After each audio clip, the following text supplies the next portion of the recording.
Maverick News, the antivirus program for your mind. And now, the Freedom Reporters.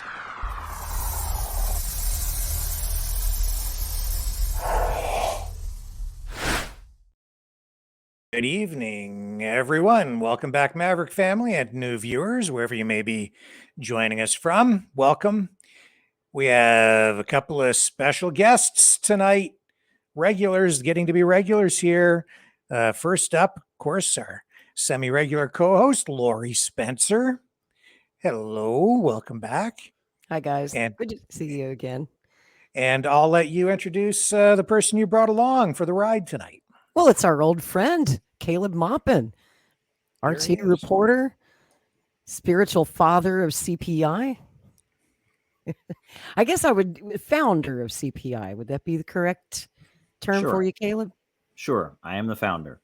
Yeah, I thought so. Well, welcome back to Maverick News. It's always great to see you, my friend. Always glad to be here. And I'm we just have sorry the circumstances aren't so Yeah. good. No, they are not. Yeah, a bit of an important subject tonight, regardless of what your political views might be. We're going to be discussing what appears to be an assault on the First Amendment and free speech. Absolutely. It's very troubling, no matter what your politics is. And I think that, Caleb, I should just give you the floor. I think you can explain this case better than anyone. For those who might be unaware, the Department of Justice handed down a very serious indictment this week against a Black activist socialist group called the UHURU Movement. And unfortunately, the story, once you unpack that, you don't have to be a socialist to look at this case and go, wait a minute, whoa, this puts, the First Amendment rights of every American citizen at risk. So, Caleb, I know you're expert level on this case. You know the UHURU Movement people personally. You've hosted them at CPI events. You had them there at the Summit Against Hypocrisy last month. So would you please explain to us what this case is all about and just kind of outline that for us? Well, sure. I think you hit the nail on the head when you say you don't have to be a socialist to support these folks, because some of the main people speaking up in support of them are Tucker Carlson and Glenn Beck and people like that. I was on Kim Iverson's program about it. And we're seeing a lot of conservatives looking at this case and saying, whoa, what's going on here? Meanwhile, a lot of the socialist crowd is silent because they are, somehow in line with the Biden administration. So it's a really weird situation, because I've known about the UHURU movement for years. It was just, it used to be years ago, you would go to anti-war protests in Washington, D.C., New York City.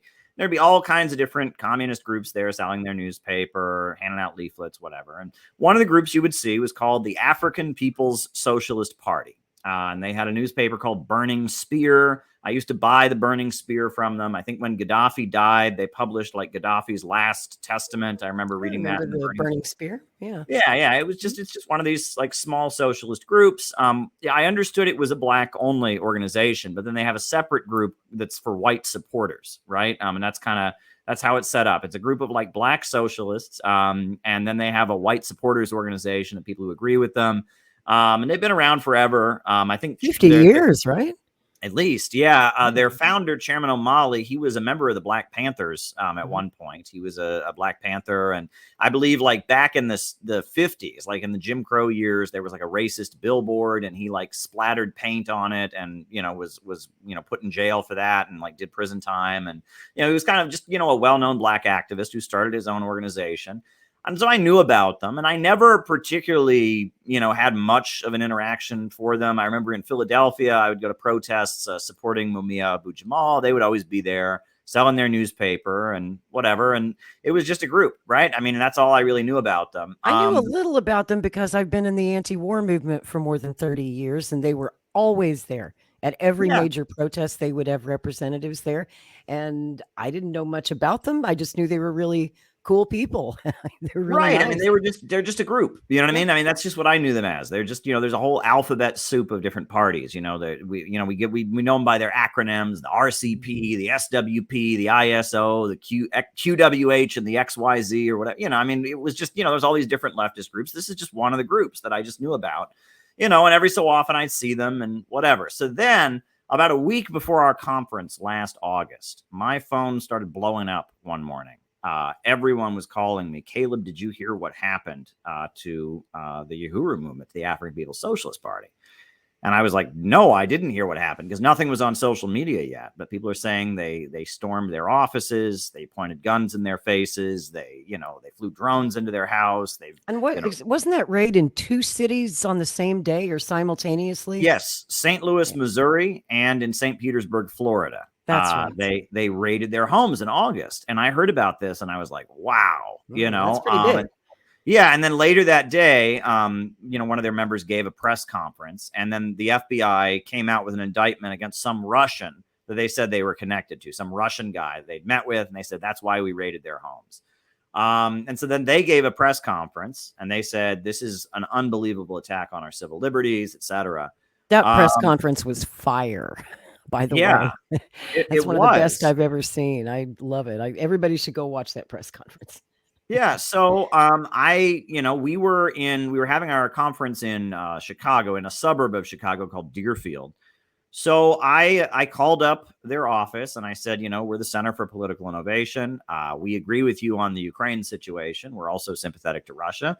We'd like to see if some of your members can come to our conference and highlight what's just happened to you, because this is very terrifying. This is an attack on all Americans and their freedom of speech. And they said, okay. And a week after they got their homes raided, they sent 5 of their members to our conference in Chicago. We gave them a huge standing ovation, and we let them talk for quite some time. They gave a long presentation. They were kind of our guests of honor. I introduced them to Tara Reid, who's the victim of Joe Biden, who was also a speaker at our conference. Introduced them to Garland Nixon. He also, he's a radio host. He was speaking at our conference. That's what happened.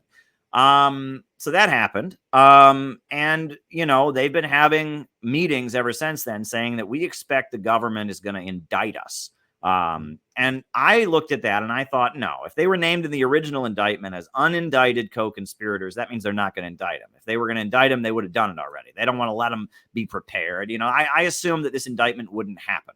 DOJ took their time. Was it 8 months it took them to finally indict them? Yeah. And now we find out, and there's been many meetings that they've been telling people we're going to be indicted. Our lawyers say we're going to be indicted. And there's been many people going to their meetings and talking about their case. And now last week, the indictments came down. They are formally indicted with acting as, I believe the charge is conspiracy to act as foreign agents of Russia. I have the news release here. I think it's a news release from the Justice Department. I'll just throw it up on the screen here so you can at least see what we're talking about, folks. It's scary stuff. There it is. I mean, when US you read citizens this, and Russian intelligence officers charged with conspiring to use U.S. citizens as illegal agents of the Russian government. So what do you make of that, Caleb? Well, the scary thing is, if you read the fine print there are so many things in this press release that are not crimes. Such as having a video conference call, having a Zoom meeting. That is not a crime. Like having an email. They said there was an email sent out about the Ukraine situation. Not a crime. They made sowing YouTube, discord. Yeah, not a crime. Sowing discord. They use that phrase over and over again. They were sowing discord. Spreading Russian propaganda was one of the charges, which is, by the way, not a crime. We are not in a declared war with Russia. We are not under wartime censorship laws. That's not a crime. But they're being charged with this as though it's a felony. Yeah, and I mean it's a very serious. They're facing up to 10 years in prison if convicted. 4 people, 3 that are part of their organization, and then one guy who used to be part of their organization now has his own organization called the Black Hammer. But those 4 people, Chairman O'Malley, the founder of the African People's Socialist Party, Penny, what's her last name? Penny, who's a leader of their white supporters organization, Jesse Neville, who's a leader of their white supporters organization, and then this guy, Ghazi Kudzo, who's the leader of the Black Hammer organization.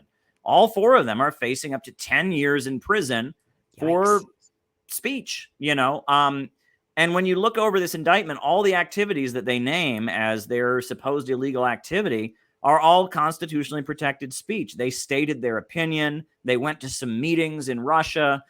They went on some Zoom calls. They sent out some emails. It's really horrifying. The only thing that they have in there that could possibly be considered as a crime, they allege that some of their local election campaigns that they ran in Florida City council somehow race, right? Very Very city local. council race were somehow paid for by Russia or something like that. Or the Well, contributions were made to the candidate from the Russian government or something like that. But, something like you know, that. I don't even think that's a crime as long as you declare it. I think what this case is all about was a failure to fill out paperwork declaring that they were foreign agents or received foreign assistance. I mean, the whole thing is absurd. You know, the Foreign Agents Registration Act, you know, which is this law that was passed in 1938. It is rarely enforced. I believe there have only been 5 prosecutions under it in its entire existence. When they train FBI people, they actually tell them in their training, this is not a law. We don't take this seriously. You know, if there's an issue, we send people paperwork and make them register, but we don't take this seriously. It's a law that the language of which is so vague. I mean, it's like anyone who ever met with anybody or went to a foreign country, in theory, you know, could be in violation of it. The way it's routinely enforced is if they think you're in violation, they send you, they serve you with notice that if you don't register within so many days, you might have a problem. And so then people register. You know, they used this against RT, my employers. That's right. But They sure did. They didn't arrest us. They just told us, if you don't register by a certain date, you will be arrested. And so we registered by that date. But if you read the forms that were filled out, I mean, RT America no longer exists, but the company, TNR Productions, they filled out the forms. And if you read the forms, the owner of RT America, TNR Productions, he actually wrote on the forms, he said, I am filling this out under duress. You know, because the thing was, he didn't think he was acting as a foreign agent. He thought he was facilitating media production. And he's filling out government forms. So if he writes false things on those forms, that's a crime. So if you read, he actually registered. You can read the forms on the Department of Justice website. He says, I am filling this out under duress. You know, he's got legal advice as he's filling this out, because it's like he's basically being told to confess to a crime he hasn't committed in order to avoid being prosecuted. So he's writing on there. I mean, it's kind of scary to read, you know, the writing on the forms. And but we were forced to register, right? And so we were forced to register. However, you know, this group, they were not given an opportunity to register. They were not, you know, served with notice that they were in violation or anything like that.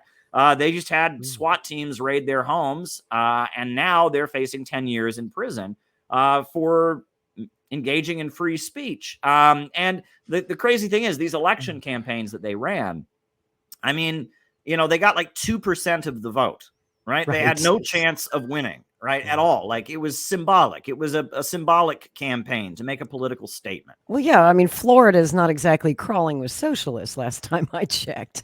Right, and pretty conservative state. Yeah, they had no chance of winning, and they ran as a third party just to make a statement. And the more you look into this case, it appears that what's going on is the Democrats don't like this organization. They have had it in for them for quite some time, because in 2008. This group, I remember seeing it on national television, live TV on CNN. This group, when Barack Obama went to St. Petersburg, Florida, and was speaking to this mostly black audience, they disrupted him.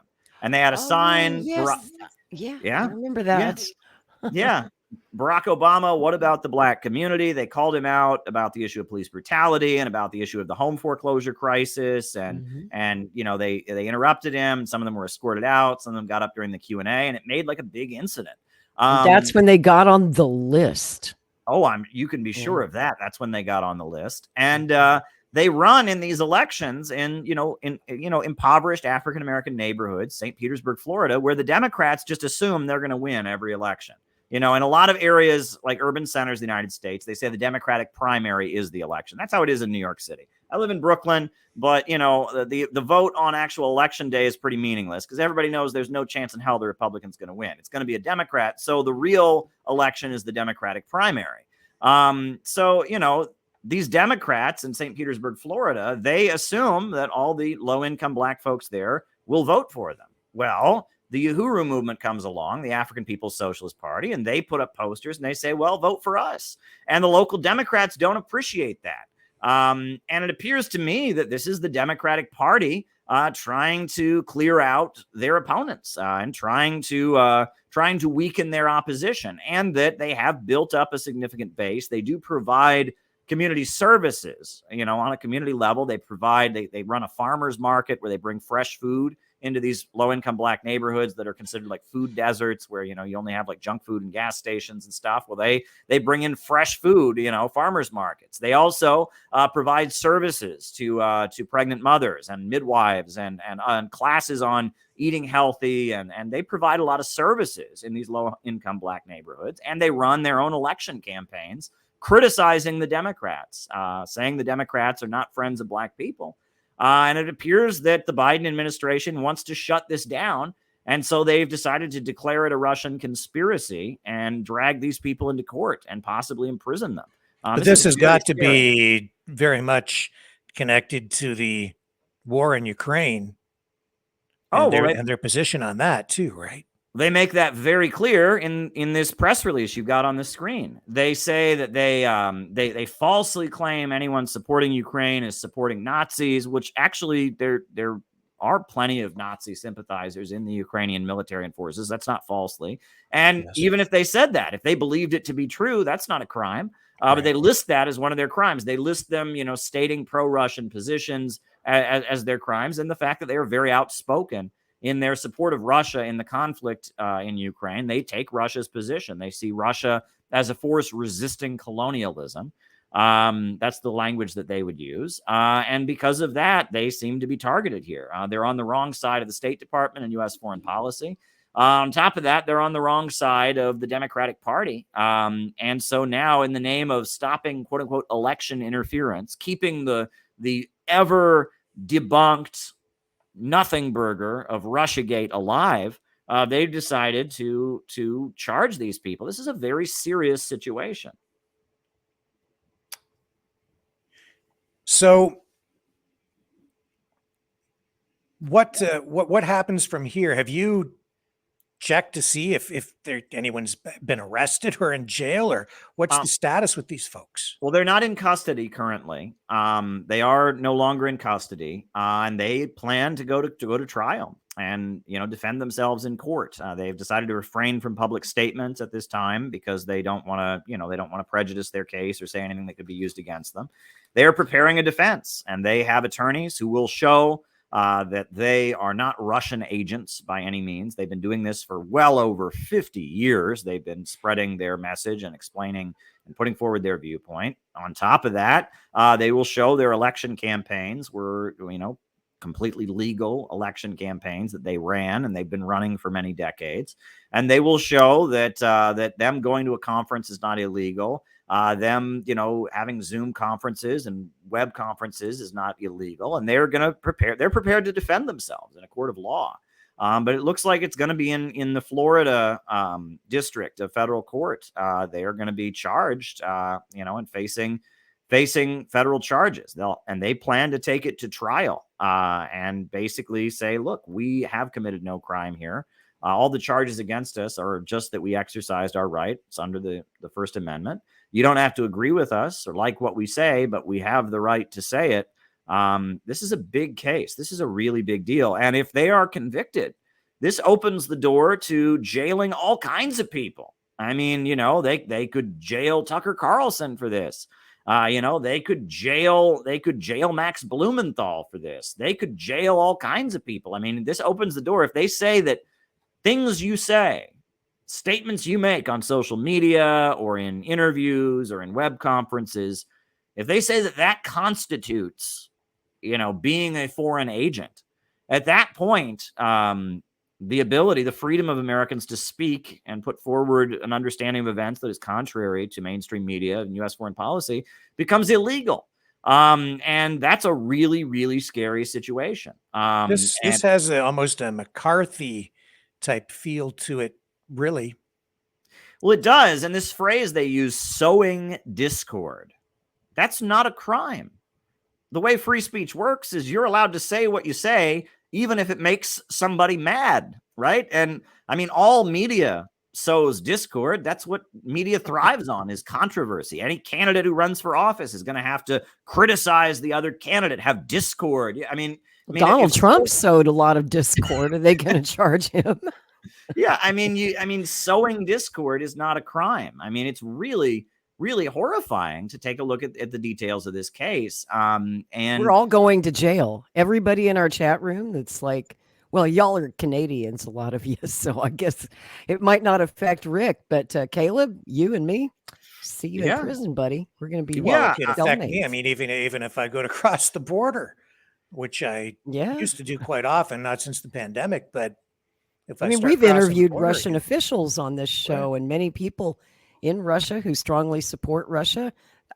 Maybe they're Russian propagandists, but so what? That's not illegal. Right. It shouldn't be. That's what Tucker Carlson said on his show. He said, you can espouse Russian propaganda or Ukrainian propaganda or American propaganda if you want. Right. I mean, exactly. You hit it. What about all these people who spread pro-Ukrainian propaganda in the mainstream media 24/7? They're getting money from somewhere too. They work on behalf of Ukraine's interests. That's not illegal. So fair is fair. Yeah, I mean, in the Foreign Agents Registration Act, they did use this to threaten some of Trump's associates, if I remember correctly. I can't remember their names, but there were a couple of Trump's associates who they tried to claim were illegally lobbying for political parties in Ukraine or something like that. They did use that. Giuliani was one of them. Yeah, I think they used it against Giuliani. Case. Yeah. But it didn't go to trial because there were plea bargains and agreements were made, and so they didn't contest it. But this has huge constitutional implications. I mean, what does it mean to be a foreign agent? What does it mean to be a foreign lobbyist? And the law has a specific exception for media outlets, but yet they ruled that didn't apply when it came to RT, when it came to Sputnik Radio. They forced us to register, even though there's a special exception for media outlets. So at this point, I mean, we're just going to have to see how this plays out. You can tell that among the elite, there is a really big division over this. I mean, what Elon Musk recently did with Twitter, where he removed the he put state-affiliated media on NPR. NPR then left Twitter and all of that. And then they removed state-affiliated media from everybody. And that was a political statement. That was them saying, you want us to apply this fairly, or should we just not do it at all? I mean, that was what was going on there. Ultimately, do you think that was the right move, to just remove all those labels? Well, the thing is that U.S. state-affiliated media, and this is where it gets really complicated, all right? So it used to be that it was illegal in the United States, within U.S. borders, to broadcast anything that was paid for by the government. So Voice of America would only broadcast outside the United States. That's right. Because there was this fear that, the U.S. government would set up a propaganda outlet. But there's this loophole. There's this loophole that they had, right? For like NPR, PBS, they get government funding, but they're private companies. Right? They're private companies who just get a grant from the government, and they also get grants from the Ford Foundation and the Rockefeller think tanks and whoever, right? ExxonMobil and whatever. If you watch PBS, it's like, this program is brought to you by, right? So they're technically not government media, even though they get government funding, right? It's the Corporation for Public Broadcasting, National Public Radio, whatever. That's their loophole. And in reality, only a small portion of their annual budget comes from the government. It's a pretty small grant compared to the other money, which you're right. Most of it comes from corporations and big foundations. Come to Canada. Yeah, baby. Everybody's on the take. Every mainstream media outlet gets money now, millions. And the CBC on Twitter now, they were labeled a government-funded broadcaster, and then they left, right? Well, yeah, they said, we're not going to play on Twitter anymore, and now they've Elon Musk went, okay, so now they're labeled as 69% government funded. What's your ranking on the fundometer for RT? well, right, and I mean, and it gets weird. So the thing is, though, Russia, they do have, like, just like the United States, there's Voice of America. There's also something called Voice of Russia that exists, right? And Voice of Russia was registered as a foreign outlet, and it was just like a radio station. They had like a guy in DC, but it was radio broadcast out of Moscow. You can listen to it on shortwave radio. That's Voice of Russia, the equivalent of Voice of America. Voice of America is American government propaganda. Voice of Russia was considered to be the same thing. But then, RT, though, is just like NPR in that it's a private company in Russia, RIA Novosti. And I'm probably butchering the pronunciation, but it's a private company. Does that company receive some government funding? I would assume so. But again, so does NPR. So does CBC, right? And but at that point, BBC, for example, is also a private corporation primarily funded by the British government. So the way the law was worded was if you were like BBC or if you were like NPR, you were not considered government media of a foreign country. So then you didn't have to register. But then they decided, well, that doesn't apply in the case of RT. But because RT gets some funding or whatever, or because we've published all these reports, which some of the reports they published about RT are hilarious. They get things so blatantly wrong. And lies. Well, like one of the reports they published, it was a State Department report on RT. It said that RT was clearly trying to, sow discord and cause chaos in America because they hosted a debate of the Libertarian Party. That's right. And they hosted a debate of the Green Party. So clearly that's the case. What they didn't mention troublemakers. Is that CNN that year did a town hall with Jill Stein of the Green Party and did a town hall with the Libertarian candidate, Johnson. So I guess CNN is also a foreign asset, trying to sow. I mean, CNN sows more discord in this country than probably any other media outlet. Well, exactly. And what was so wild was I remember when I first heard about the indictments and I was at the gym, I was exercising, and I'm looking at my TV and they're talking about that case where it was a really tragic case of this young African-American man who like opened the door or went to the wrong door in a neighborhood and someone was scared and shot him. Right. And I'm watching CNN and MSNBC talking about this case. And the way they're talking about it is far more intended to incite discord than the way the UHURU Movement talks. The UHURU Movement, they talk about unity through reparations, meaning that they believe white people owe reparations to black people for slavery. They collect those reparations and they use them to set up services in the black community. And I'm watching, that their whole thing is we should all come together. We should talk about how racism is a stain on all of U.S. society. Unity through reparations. That's what they're talking about. But I'm watching CNN and MSNBC, the way they're talking about this young man who was shot. I guess he wasn't killed, but he was shot. The way they're talking about it, it's like, oh my God, all these right-wing Americans, they have guns and they're being told paranoid things by Fox News. And we got to take their guns away because they're so dangerous because of all the right-wing things they hear. And this right-wing media has got to be silenced because it's making Americans paranoid. It's like they're, imagine, is that a message that's going to bring Americans together? There's this group of people that are paranoid and dangerous, and we have to take their firearms away. We have to revoke their constitutional right to own guns. And on top of that, we need to ban their media because it makes them crazy, violent. I mean, you watch this. I'm watching the way they're reacting to this. They're like trying to stoke up a civil war. If you outlaw Fox News or you confiscate the firearms of conservatives, you are going to have a civil war on your hands, right? Whereas the UHURU Movement is saying, hey, could you give us some money to set up a farmer's market? I mean, who's sowing discord, for goodness sakes? It's wild. It's wild to watch, I mean, I feel like, yeah, it really is. And I feel like, everybody with any common sense needs to be speaking up for the UHURU Movement right now. Anybody. I mean, the fact that Glenn Beck and Tucker Carlson have spoken up already, Glenn Greenwald is all over this, Max Blumenthal, anybody with any sense of free speech constitutionality needs to just raise from the heavens about how outrageous this is. The Department of Justice needs to drop the charges and apologize, for goodness sakes, I mean, what in the world is their case going to be based on? I mean, are they just going to have like statements that they've made? I mean, where's the evidence? I know. I was thinking the same thing when I read the actual indictment this week, and I'm like, where's the beef? I mean, you have no case, DOJ. This is even weaker than the case against Julian Assange, which is very weak in my opinion. I don't think they have poop. They ain't got a case. And so this thing, though, I can't find a crime in there with a fine-tooth comb.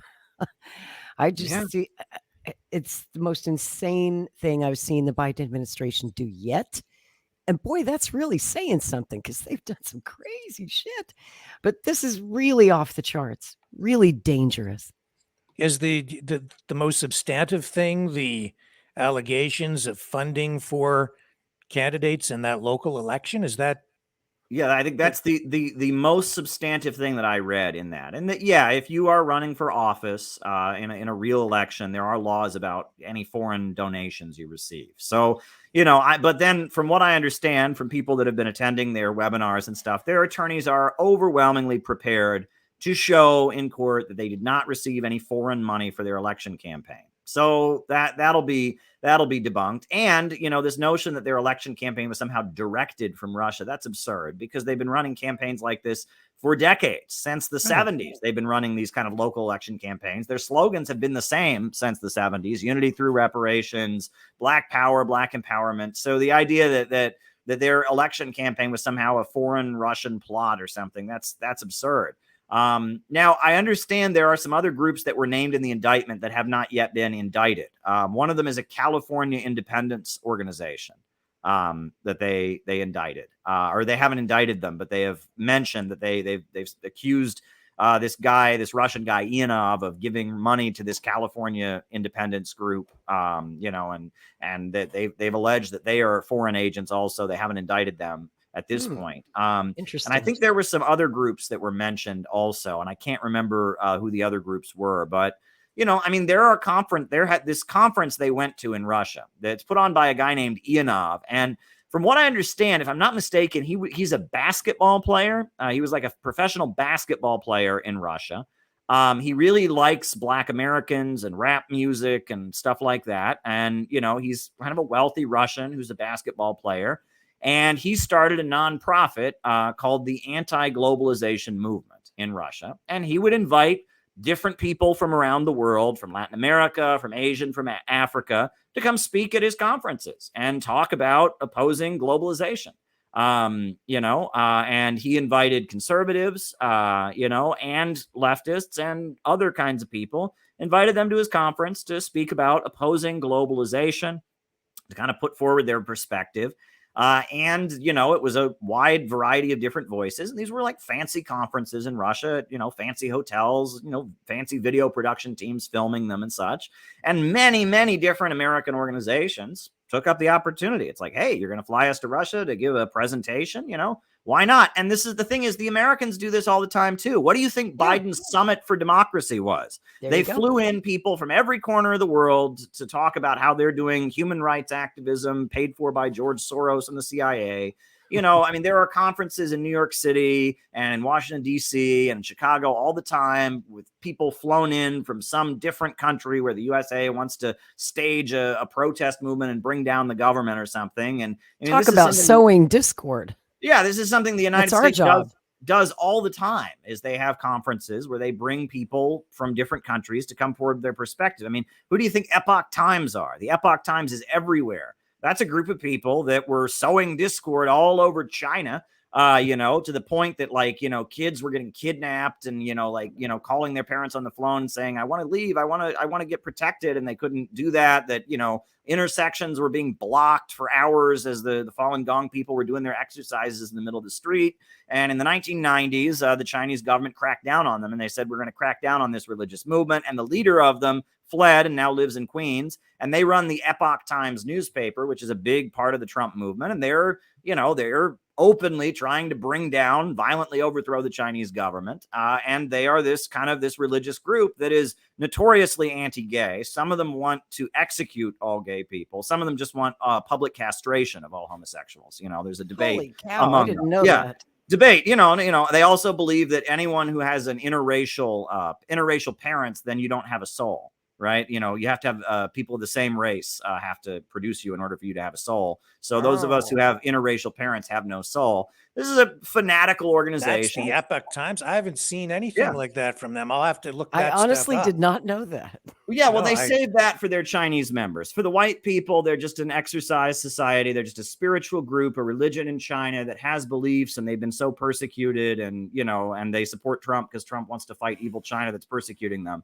But for their Chinese members, they have a very nationalistic and very, very traditionalist authoritarian message, that is very, very anti-gay, very racially separatist oriented. And they argue, one of their big arguments is, I guess they're Buddhists, and their beliefs are like they're a specific interpretation of Buddhism.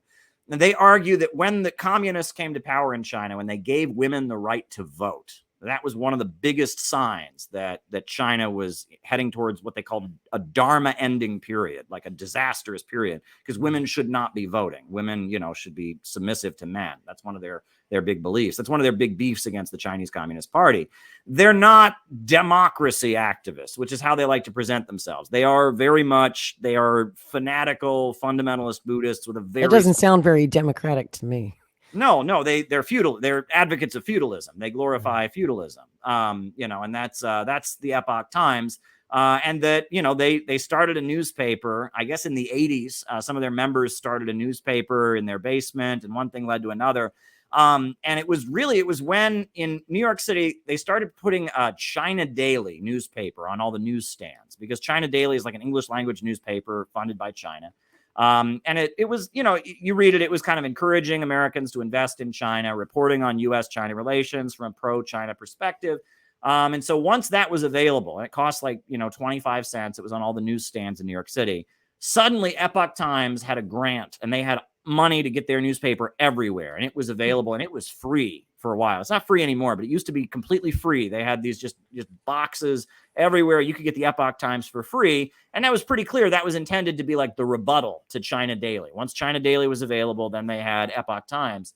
But I remember when Epoch Times were liberals. That's what I remember during the Obama years. Yeah, because they're hippies, they're mystical Asian Buddhists that do exercise and all of that. And I remember Epoch Times, the front page would always be like Black Lives Matter and no kidding. Yeah, I remember they were liberals. And then when Trump won, at first they didn't like him. They ran articles that were criticizing Donald Trump, comparing him to the Chinese communists, saying he's an authoritarian. But then about a year, maybe even a year and a half into Trump's administration, Trump made it clear he was going to jump on the anti-China thing. And then all of a sudden, at all the Trump rallies around the country, Epoch Times, their members would be inside the events, giving free copies of their paper to every person who attended. And all of a sudden, they were for Donald Trump. They were a pro-Trump paper. And that's Epoch Times. And it's a very interesting thing. What I also find, this is directly related to me, they have a guy who writes for them named Trevor Loudon, who's a New Zealander, and that guy is obsessed with me. He name drops me in all kinds of columns, and he gets all kinds of information about me hilariously wrong. I love Trevor Loudon. They're paying him to write these articles like stalking American communists, and so he always finds a way to fit me into every article, and he gets things hilariously wrong. I love that guy. God bless you, Trevor Loudon. God bless you. Thanks for the laughs, Trevor. Yeah, he went on Roger Stone's podcast a couple months ago, and he said that I was a big influence on Tulsi Gabbard. I love that. I play that clip on my show like every opportunity. What a compliment. Yeah, I know. He says Caleb Maupin and the Center for Political Innovation.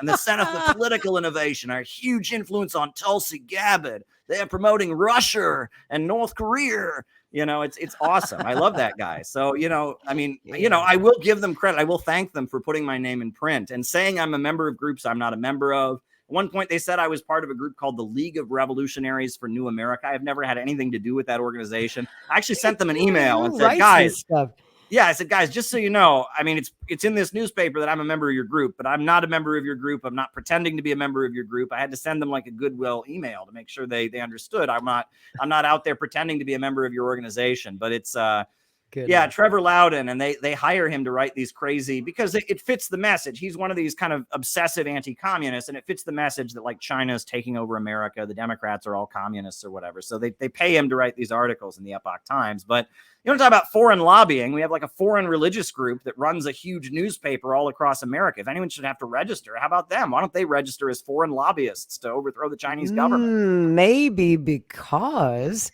their funding is coming from the CIA. I would think so. Yes, and probably lots of other rich people that they've recruited in New York City who love to go to their exercise and meditation workshops and such. They're good at that apparently. But there you go. Yeah, that's the Epoch Times.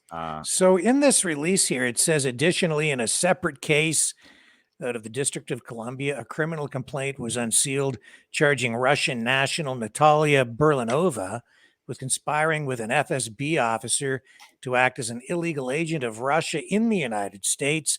And then there's a quote from Assistant Attorney General Matthew Olson of the Justice Department's National Security Division, where he says Russia's Foreign Intelligence Service allegedly weaponized our First Amendment rights, freedoms. Russia denies its own citizens to divide Americans and interfere in elections in the United States. The department will not hesitate to expose and prosecute those who sow discord and corrupt U.S. elections in service of hostile foreign interests, regardless of whether the culprits are U.S. citizens or foreign individuals abroad. Have you had a chance to sort of digest the direct Russian connection there? Well, the crazy thing about that is it's not even that she was acting as a foreign agent. It's that she was conspiring to act as a foreign agent. And that's one thing at the federal level they will do when they charge people. They don't have to actually show any crime. They just have to show you talked to somebody about maybe hypothetically committing a crime. And that's conspiracy. And those conspiracy charges are insane because no crime has to actually have taken place. You just have to have talked about it, right? And that's what they got Victor Boot for. Victor Boot, who I interviewed from prison. I interviewed him, a Russian. He was traded for the basketball player, Brittany Griner. And so he finally got to see his family after decades in prison. But when I interviewed him about his case, he said, yeah, it was bullshit. You know, two guys met with me, you know, and they showed up and they were FBI agents, but they claimed to be somebody else. And it was like, could you possibly maybe sell us weapons? And he didn't give a clear answer. He just said, well, I don't know who you are. Maybe something like that. Boom, they got him. And total setup. Yeah, it was a total setup. And he didn't commit any actual crime. And the wild thing about that particular case was that, you know, they tend to scare the jury. And that's what they're probably going to do in this case with UHURU. They're just going to scare the jurors. Like, oh my God, this person, sure, they didn't commit a crime this time, but if you don't lock them up when they get out, they're going to do something. Aren't you afraid? And they're probably going to show them all kinds of war porn from Ukraine. You know, and what could be scarier than a bunch of, you know, radical militant black socialists to a white jury in Florida? Well, right. And they're going to show them a lot of like scary videos in Ukraine and, oh, this could happen. This could be happening in our neighborhood if we don't stop the you know, and that's going to be their message. And it's scary disturbing. Thing is it might work. Yeah, I mean, it might. And I mean, you know, I mean, look at the data. I mean, you know, acquittals in federal court are extremely rare. Acquittals in any court in the United States are very rare. You know, very few cases in the United States go to trial. You know, it's like less than 1% actually go to trial. A number of attorneys I've spoken to over the years have said to me that if a case actually goes to trial in state court or federal court, something's wrong because it shouldn't go to trial. They do everything they can to prevent going to trial because it's very expensive. You know, they have to pay all those attorneys and pay all the people and all of that. And then there's, you know, people know that there's this thing called the trial penalty, which is that if you actually go to trial, they're going to give you a way bigger sentence if you're convicted. But then, despite the fact that so few cases actually go to, you know, to trial, the conviction rate is like 90%. I mean, it's like, you know, if you go on trial in the United States, it's a safe bet you're going to be convicted. The chances of you not being convicted are very, very slim. Federal court, definitely. Yes. Yeah. Anything national security related, yeah, you're toast. Yeah. I mean, there have been a few cases where there have been situations where it was so blatantly obvious that the people hadn't done anything wrong. I think there was I remember there was the Fort Hood case. Right. That was a case where it was like I believe what had happened was an FBI agent had walked into a room with some African-American folks who converted to Islam and handed them slips of paper with something in a foreign language they didn't understand and said to everybody, read this out loud. And so they just kind of read what they thought were nonsense words out loud. And they were actually like swearing an oath to join Al-Qaeda. And they arrested them for that and tried to say they were conspiring to attack a fort or something. And then in court, they were just able to show they had no intention of ever committing a crime or anything like that. And so they were acquitted. You know, and there were some other cases. I believe what was her name? The Pulse nightclub shooter. His wife was acquitted in court, I believe, in federal court, wasn't she? They tried to charge her as an accomplice in that shooting, and then they were able to acquit her. So it does happen. It's not completely unheard of. But for anything to go to trial is a very strange case, and that's why it's so scary that the conviction rate is so high, because people wouldn't go to trial if they weren't like adamant they were innocent or something like that. It's so much of a risk and so much of a cost. And that's the scary thing, is like, even if they are acquitted, they're going to spend at least the next 2 years going into court for court appearances in court. I mean, it's going to be at least, federal trials. You're talking 2 years. These drag on for years. Yeah, and that's, they're going to be missing work. They're not going to be going to work. They're going to be running up lawyer bills and expenses. And so even if they don't, end up convicting them, they're going to be, this is going to cost them hundreds of thousands of dollars. 2 years of their lives is going to be spent with the fear of going to prison hanging over their heads. And that in itself is a kind of punishment. Yeah. Just to have to fight the government this way, and all the money you have to spend in your own defense. Even if they don't go to prison, that's almost like a form of prison. It takes over your entire life. It's going to ruin their lives. Yeah. Yeah. I mean, and it's vicious what they are doing. It's absolutely vicious and criminal. And every free speech organization should be all over this. The ACLU should be all over this. Every civil liberties oriented organization should be speaking up on their behalf right now. And Libertarian Party. Yeah, these people should be considered national heroes, right. for enduring this, for refusing to back down. And you can be sure they were probably offered before they do this, they said to them, there were meetings with their attorneys, and they probably said to them beforehand, oh, well, if you'll apologize for meeting with the Russians and then start denouncing them and say you were duped, and we can use that to make propaganda against Russia, we'll drop the charges. They always make offers like that. That's true, how they but are. I don't think UHURU is going to bite. Oh, they would never take that. And but you can be sure. You can be sure they were intimidating them and trying to give them an out like this, because this is a lot of money that they're spending. Victor Boot, who I interviewed, they wanted him to present dirt on Putin. That's what they were offering him. They said, if you'll get up and spread lies about Vladimir Putin, we can arrange for your whole family to come to the United States, and we'll drop the charges and you can just stay here for the rest of your life. And he said, well, I don't have any dirt on Putin, and I'm not going to get up and tell lies. And so he spent years in prison. So there you go. I mean, this is the ruthless game that these prosecutors play.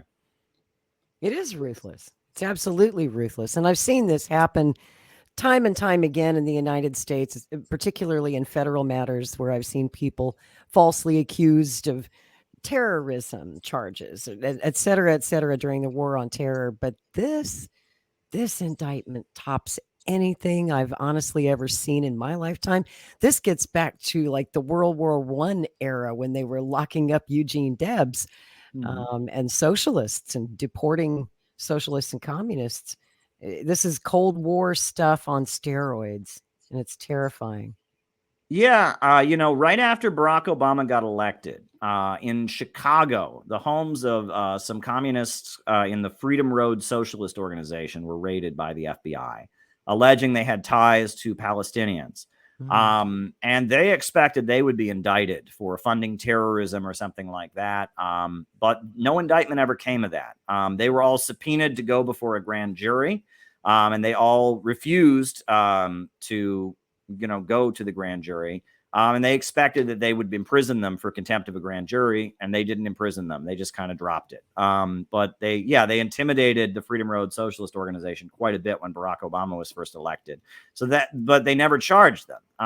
And that was very strange. I believe there were also some anarchists in Portland during the Obama years who ended up getting called before a grand jury, not testifying against their friends or whatever, and then being, imprisoned for like 8 months or something like that. And, if I remember correctly, one of the head Weather Underground people, Bernadine Dorn, she was called before a grand jury. She refused to name names or whatever, and they did imprison her for 8 months for contempt of a grand jury. So, and she lost her law license. She wasn't able to practice law. But like the Weathermen actually committed bombings, so there's that's a little bit different. They made no bones about it, and they didn't deny that they'd done it. Yeah, so that's a little bit different.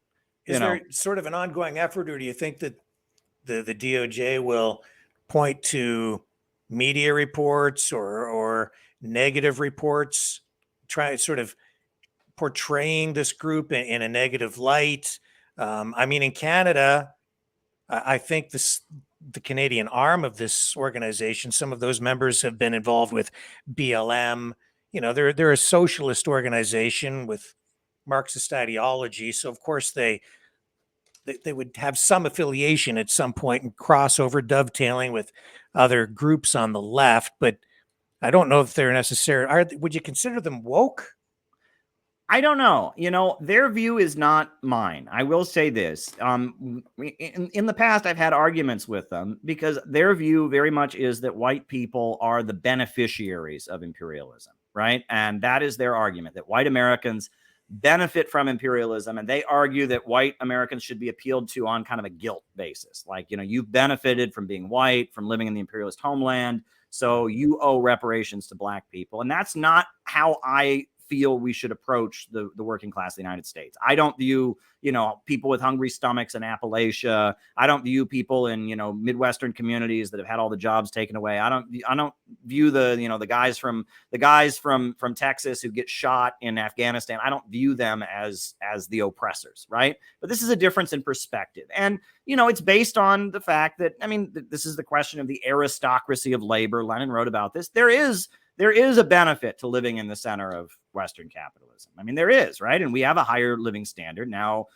things have obviously changed over the years and living standards have dropped, but there is a benefit to living here. So how do you square that hole, right? That people in the third world have it a lot worse than we do. And how do you square that hole? That's a fair question. Why is and that benefit, that boost, that higher living standard we've had here has been the basis for Americans, largely, especially white Americans, supporting the wars and things like that. So they're not wrong in what they're getting at. I don't personally, the Center for Political Innovation, we don't practice their approach about this, right? But at the same time, I don't see them as woke because their approach is not hostile.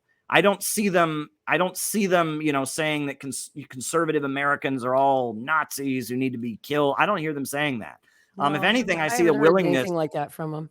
Yeah, and in fact, I hear a willingness to talk to conservatives, and the fact that right after they got raided, we called them up, a group with a very different perspective. We waved the American flag at our conferences, and and all that. They had no problem. They've come to 3 of our different events now and spoken. The fact they're comfortable being seen with us and associating with us when we have a patriotic perspective, that makes me think I wouldn't consider them to be woke. They're trying to build unity with what they're doing. They may have a perspective that is oriented toward the liberation of black people specifically.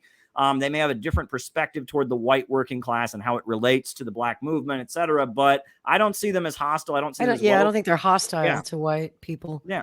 I'm going to be blind for the rest of the show because look, my glasses just broke. Oh my! Oh boy! Damn it! Just snapped right off. So I'll be like, I can't see. So Caleb, we're sitting here. We're trying to defend their right to speak freely, but what is their position on free speech? Say, at some point in the future, they were to gain some degree of political power, would they defend others' right to free speech, or do you even know? I don't know. And honestly, I just don't know enough about their organization. I would assume that they would. I will say I do know that they consider all black people in the world to be one nationality, right? They consider black Africans in Africa, the Caribbean folks, and African Americans, black people in Canada to all be one nationality. And they want to create kind of one network of territories, like one government for all the black people of the world. That would be separate. I believe that is what they aspire to do, if I understand correctly. Which is very interesting, by the way. I don't dismiss that as crazy. I think that's always been a big thing in the radical black movement, and they've got a point. Yeah, well, there's a history of this. The Black Belt is a region in the United States it goes from Georgia, Alabama, and Mississippi. It's like an area. And it's where the most slave plantations were during slavery, because the soil there is black and it's very rich soil. It's good for growing crops. And that region, the Black Belt region, even today is the highest concentration of African Americans of anywhere in the country. It's overwhelmingly black. People talk about the rural South. We think, I'm here in New York City. We think of black people as being urban, right? We think of Harlem or Brooklyn. You need to come to the Mississippi Delta, my friend. Yeah, but show you around. Yeah, the rural South, you'd have overwhelmingly African-American areas. And during the 1930s, the Communist Party put forward the position that the Black Belt region of the United States was a colony of the United States. And they advocated the right of that area, the Black Belt, to secede from the United States, to form its own country. And they even had election campaign posters, that would have the map of where, it said self-determination for the Black Belt. And that was a long time position that the communists advocated. It took guts to do that in the South 50 years ago. It did. And people have wondered, because, they didn't exactly clarify what that meant. It was just kind of that, this overwhelmingly Black area of the United States is exploited. The people there, are being deprived. They're producing so much wealth in terms of the crops, but they're not getting the wealth. But some people have even argued that that wasn't necessarily meaning that government would be 100% Black. It would be, if there were white people there too, they could be part of it, right? It was just that region that they argued was super exploited. And then during the 1950s, the Communist Party dropped that position. And they said, we no longer advocate that. But the Maoists, the people that were aligned with China, they continued to advocate that. And that's why, Malcolm X was very friendly with a lot of Maoist communists, because they continued to call for the Black Belt. Black Belt separatism. And then there were a number of Black organizations that saw the communists and Stalin and others advocating independence for the Black Belt. And they started adopting it. The Nation of Islam called for independence for the Black Belt, for a Black national territory. The Black Panthers called for that. And there was a group called the Republic of New Africa that was formed at one point in the 1960s and 70s. It was like a Black communist organization, and they called for that as well. So there's a whole history of these kind of, positions that people take. And, it's a little bit different. The position that I've always taken as a communist is that if the Black people in that region wanted that, if Black Americans in general or the Black people of that region wanted to break away from the United States and form a separate country, I would support their right to do so, right? But I don't advocate that, because coming from a white guy, that sounds like segregation, right? And it also sounds like how the Civil War started.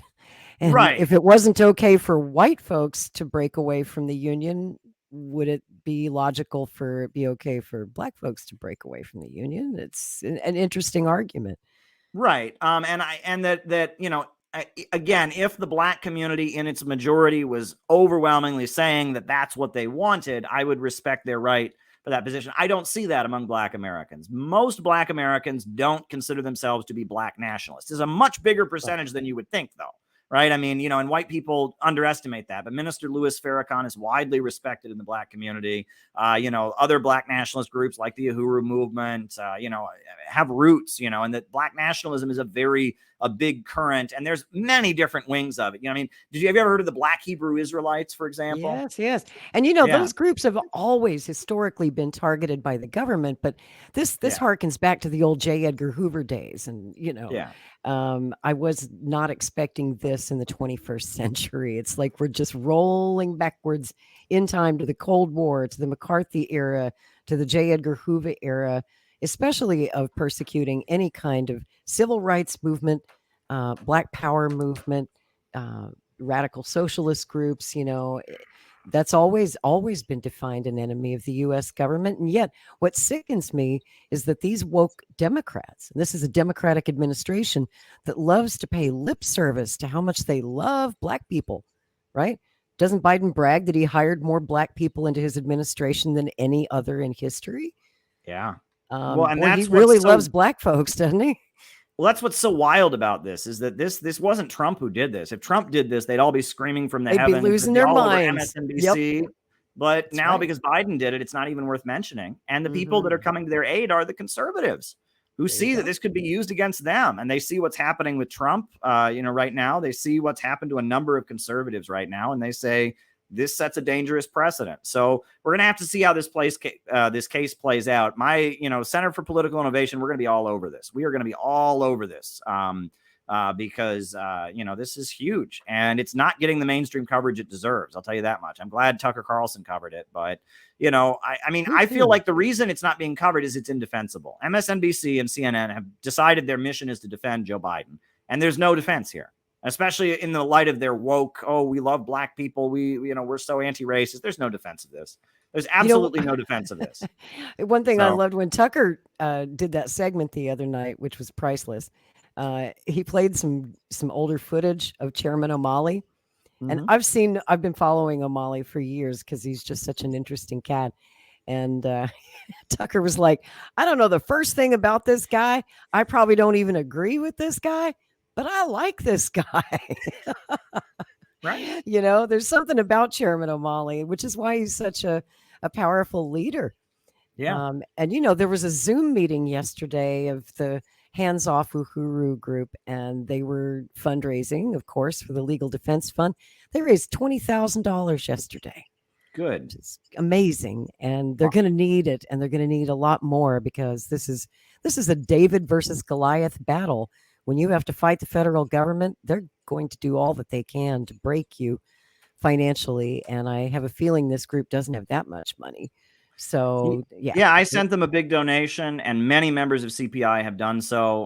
Many friends Awesome. of CPI, everyone. This should be a focal point. This should be a central focus right now, defending them. So, yeah, that's kind of where I'm at. All right. Well, it was good to talk to you both. I hope you continue to have a great show. My best wishes. Did you want to play that video you sent? Oh, sure, we can do that. If you're sure, not yeah. Well, I didn't know if we were where the conversation might go. I did send you some video from our kind of speak out in front of the White House opposing the Summit for Democracy. Go ahead and show it. You can show it. Yeah. You got that on your Hang end, on, Rick? I'll get it all set up here. Get her done. Yeah. This is really cool, guys. I hope Joe Biden was home. Was he home that day? I don't think so. I don't think he was. Because Joe Biden is going to have a war propaganda show next week. He's calling it a summit for democracy, but we're here to expose it for what it really is, which is a summit of hypocrisy. And we are having our summit against hypocrisy. Joe Biden's war propaganda show about demonizing Russia, demonizing China, demonizing Venezuela, demonizing Cuba, demonizing Iran, and speaking in the name of democracy, when at the very same time they're suppressing our civil liberties over here.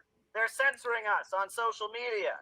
They're empowering the FBI to spy on us. They're violating our civil liberties. They're suppressing third parties. And he wants to lecture the world on democracy. Well, we're here to say we don't want a war propaganda show. We don't want the summit for democracy. We're here to oppose the drive toward war. We need jobs and schools and healthcare and education in the United States of America. We don't need a war propaganda show. They're spending all this money to fly in leaders from around the world to publicize this war propaganda show to build the case. Our enemies aren't in Venezuela. Our enemies aren't in Iran. Our enemies aren't China or Russia. Our enemies are on Wall Street. Our enemies are in the Pentagon. Our enemies are among the billionaire multinational oligarchy that's running this country and grinding this country into poverty. That's right. We're here to oppose Joe Biden's propaganda show. We are here to say that it's time to fight for jobs, healthcare, and education here in the United States. We need a better country at home, not more wars around the world. We reject Joe Biden's propaganda show. We say he is not an American patriot. He is loyal to the big multinational corporations that have been plundering this country, that have been grinding us into poverty, destroying American jobs and schools. He wants to send more and more money, billions of dollars into Ukraine. Well, America is falling apart. He wants to provoke a confrontation with China in the Taiwan Straits while America is falling apart. We say jobs for America, schools for America, healthcare for America, not a propaganda show, a summit of hypocrisy, a phony democracy summit to spread war propaganda. We're here to oppose it. On the microphone. Gavin, go ahead. They tell us that all these countries, Russia, Iran, China, Venezuela, are somehow our enemy. But in reality, these countries, think about China. China has lifted 800 million people out of poverty. That doesn't hurt us. That helps us. Their fight is our fight, and this fight did not come to us. But we say, bring it on!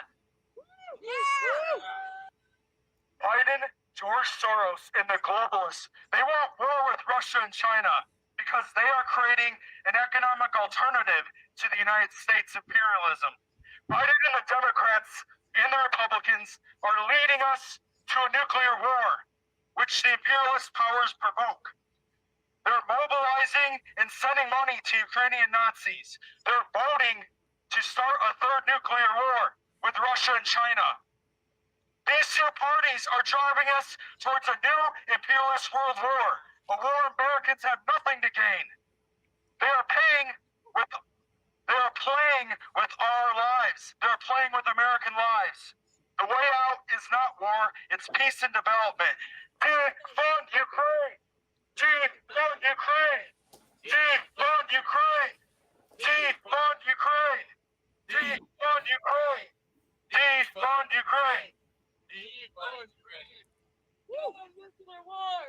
No nuclear war! No nuclear war! No nuclear war!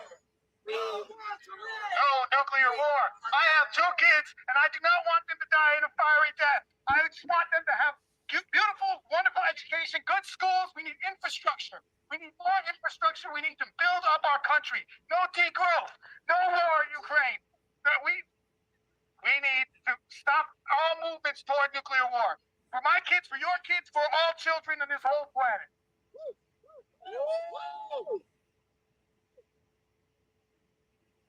Joe Biden, you are a hypocrite.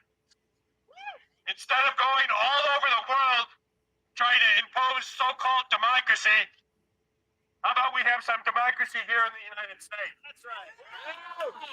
20 years after our genocidal war against Iraq, not a single war criminal has even gotten so much as a ticket. The only people who have been jailed are the people who exposed the war crimes and exposed the torture. It's time to free all the political prisoners, from the left and from the right. Free all the political prisoners from the 1960s. Free the black revolutionaries. Free the January 6th political prisoners.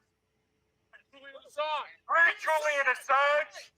Drop the charges against Chairman Omar Yeshitela and his friends. Right. Hands off UHURU. No political prisoners in the United States. Do not open your mouth to accuse any other nation of being authoritarian until you clean up your own house, Joe Biden. Stop the hypocrisy. We need regime change here in America. Our enemies are not in Tehran or Moscow or Beijing. Our enemies are in Wall Street and the city of London. Russia and China are not our enemies. Russia and China are not our enemies. Russia and China are not our enemies. Russia and China are not our enemies. Democracy here. Democracy here. Democracy here. Democracy here.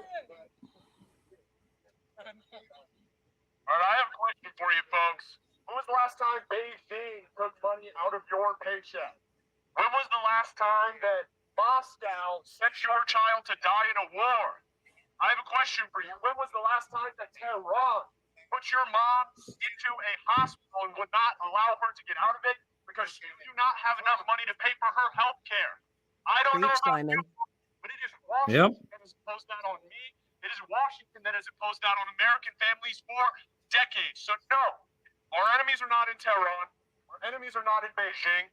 Our enemies are not in Moscow. Our enemies are not anywhere else on the planet except for sitting right here in Washington, D.C., sitting in the White House, sitting in the Congress buildings, warring across the planet for conquest. They are the ones taxing you. They are the ones causing every issue in your life. Have you ever been attacked by someone from Beijing? Have you ever been attacked by someone from Moscow? Have you ever been attacked by someone from Tehran? Have you ever been attacked by someone from any country that the United States brutally tears apart on a yearly basis? How many drone strikes can make up for the fact that the U.S. isn't making enough money? How many times can we rip countries apart and call it democracy? I don't see democracy in Libya, where we ripped their leader out of power, murdered him, and there is now open air slavery. I don't see democracy in Iraq, where they invaded their country, killed millions of people, and occupy it to this day. They occupy huge swaths of Syria, huge swaths of every country on the planet that tries to stand up and build its own position in this world. My question for you is truly, Americans, when was the last time someone from these countries came and took money out of your paycheck or food out of your mouth? They never do that. Joe Biden does that. The rest of the congressmen and everyone else do that on a daily basis, every single year for decades. That's all I have to say. I love Simon. Impressive young man. Joe Biden, I just want to know how you sleep Our friend at Tyler. night. Tyler. Sending $100 billion of our tax money to the Ukraine when homeless people sleep a block from your White House. Get him, Tyler. Sleep at night. I was raised in a Baptist church, and that is not what Jesus taught me to do. No. Are you a real Catholic, Joe Biden, or a fake Catholic, Joe Biden? He's a fake Catholic. What are you? An entire generation of millennials get laughed out of the bank when we try to get a loan for our wife and He's our having a 3 Bill kids Hicks rant, man. because we went to college. And instead of forgiving our debt, you forgive the debt of Silicon Valley Bank. The billionaires get their debts forgiven every time, and the working class get kicked in the face. That's right. You nailed Jesus Christ to the cross, and you can nail me up as well. But I will go down telling the truth about your hypocrisy. I pray for you, Joe Biden. I pray you find the Lord, and I pray that you wake up tomorrow and take care of your working class. Yeah. Right. Right on, Tyler. I don't know if it's Bill Hicks or Sam How did Kinison. this stop? This was a great moment. June 30th, 2019. The leader of People's Korea and the There you go. leader of the United States shook hands. They met, the first president ever to visit the Democratic People's Republic of Korea. We had Donald Trump trying to make peace with a country that is still technically at war with the United States. Donald Trump was trying to open the door to peaceful reunification of the Korean Peninsula. There would be hope to bring the troops home from South Korea. There would be hope that there could be denuclearization, that North Korea wouldn't feel threatened anymore, that there could be no more bombs and weapons, and the people of Korea could reunify. And Donald Trump going to People's Korea was sabotaged. It was sabotaged by John Bolton and the neocons, the same forces that got us into Ukraine, the same forces that are escalating and pushing buttons against China and Taiwan on the Taiwan Strait, the same forces that want World War III sabotaged the peace process on the Korean Peninsula. We're here to say, finish what Trump started. We want peaceful reunification of the Korean Peninsula. We want U.S. leaders and the leaders of People's Korea to sit down. We would like to see trade between the United States and People's Korea. We would like to see those railroads in South Korea that have been built. We'd like to see them in action and see the Korean people trading with each other. We don't want war. We don't want money wasted on international confrontations. And we also don't want a police state. And at the same time that the big bankers who control Joe Biden, the Silicon Valley monopolists and fascists, the same forces that control Joe Biden, are waging a war not just around the world, but against the American people. They are driving our country into poverty. Our trains are derailing. People are breathing in deadly chemicals. The water is not properly purified. Jobs are falling apart. Schools are falling apart. It's a nightmare. They have waged a war against us. And instead of rebuilding America, they're trying to move toward a low-wage police state. That's what they're doing here in the United States. They're trying to move toward a low-wage police state. We saw what happened, what's been revealed about January 6th. That was a setup. We saw that those people were led to do what they did for propaganda purposes. We call for an amnesty. We don't endorse what the people did, but they were enabled to do it and set up to do it by the American government. The FBI, the Secret Service, other agencies enabled what happened on January 6th to happen. Those folks were entrapped. And we say that until they're going to be honest with the public about what really happened on January 6th, there needs to be an amnesty for those who've been arrested. And the same goes for the UHURU Movement. A group of black revolutionaries, black activists, had guns pointed in their faces, drones flown into their homes. They were terrorized and accused of being Russian agents. Why? Because they were organizing for the rights of black people, organizing for the rights of their community, providing services that were not available in their community. They're waging a war against us. At the same time, they're waging a war against China, Russia, Iran, Venezuela, Cuba, and any country that dares break out of their financial system. And it is our responsibility to oppose it and to join arm in arm with the people of the world against imperialism. All right, Caleb. Mike checking at the White House. Oh, here she comes. Look out.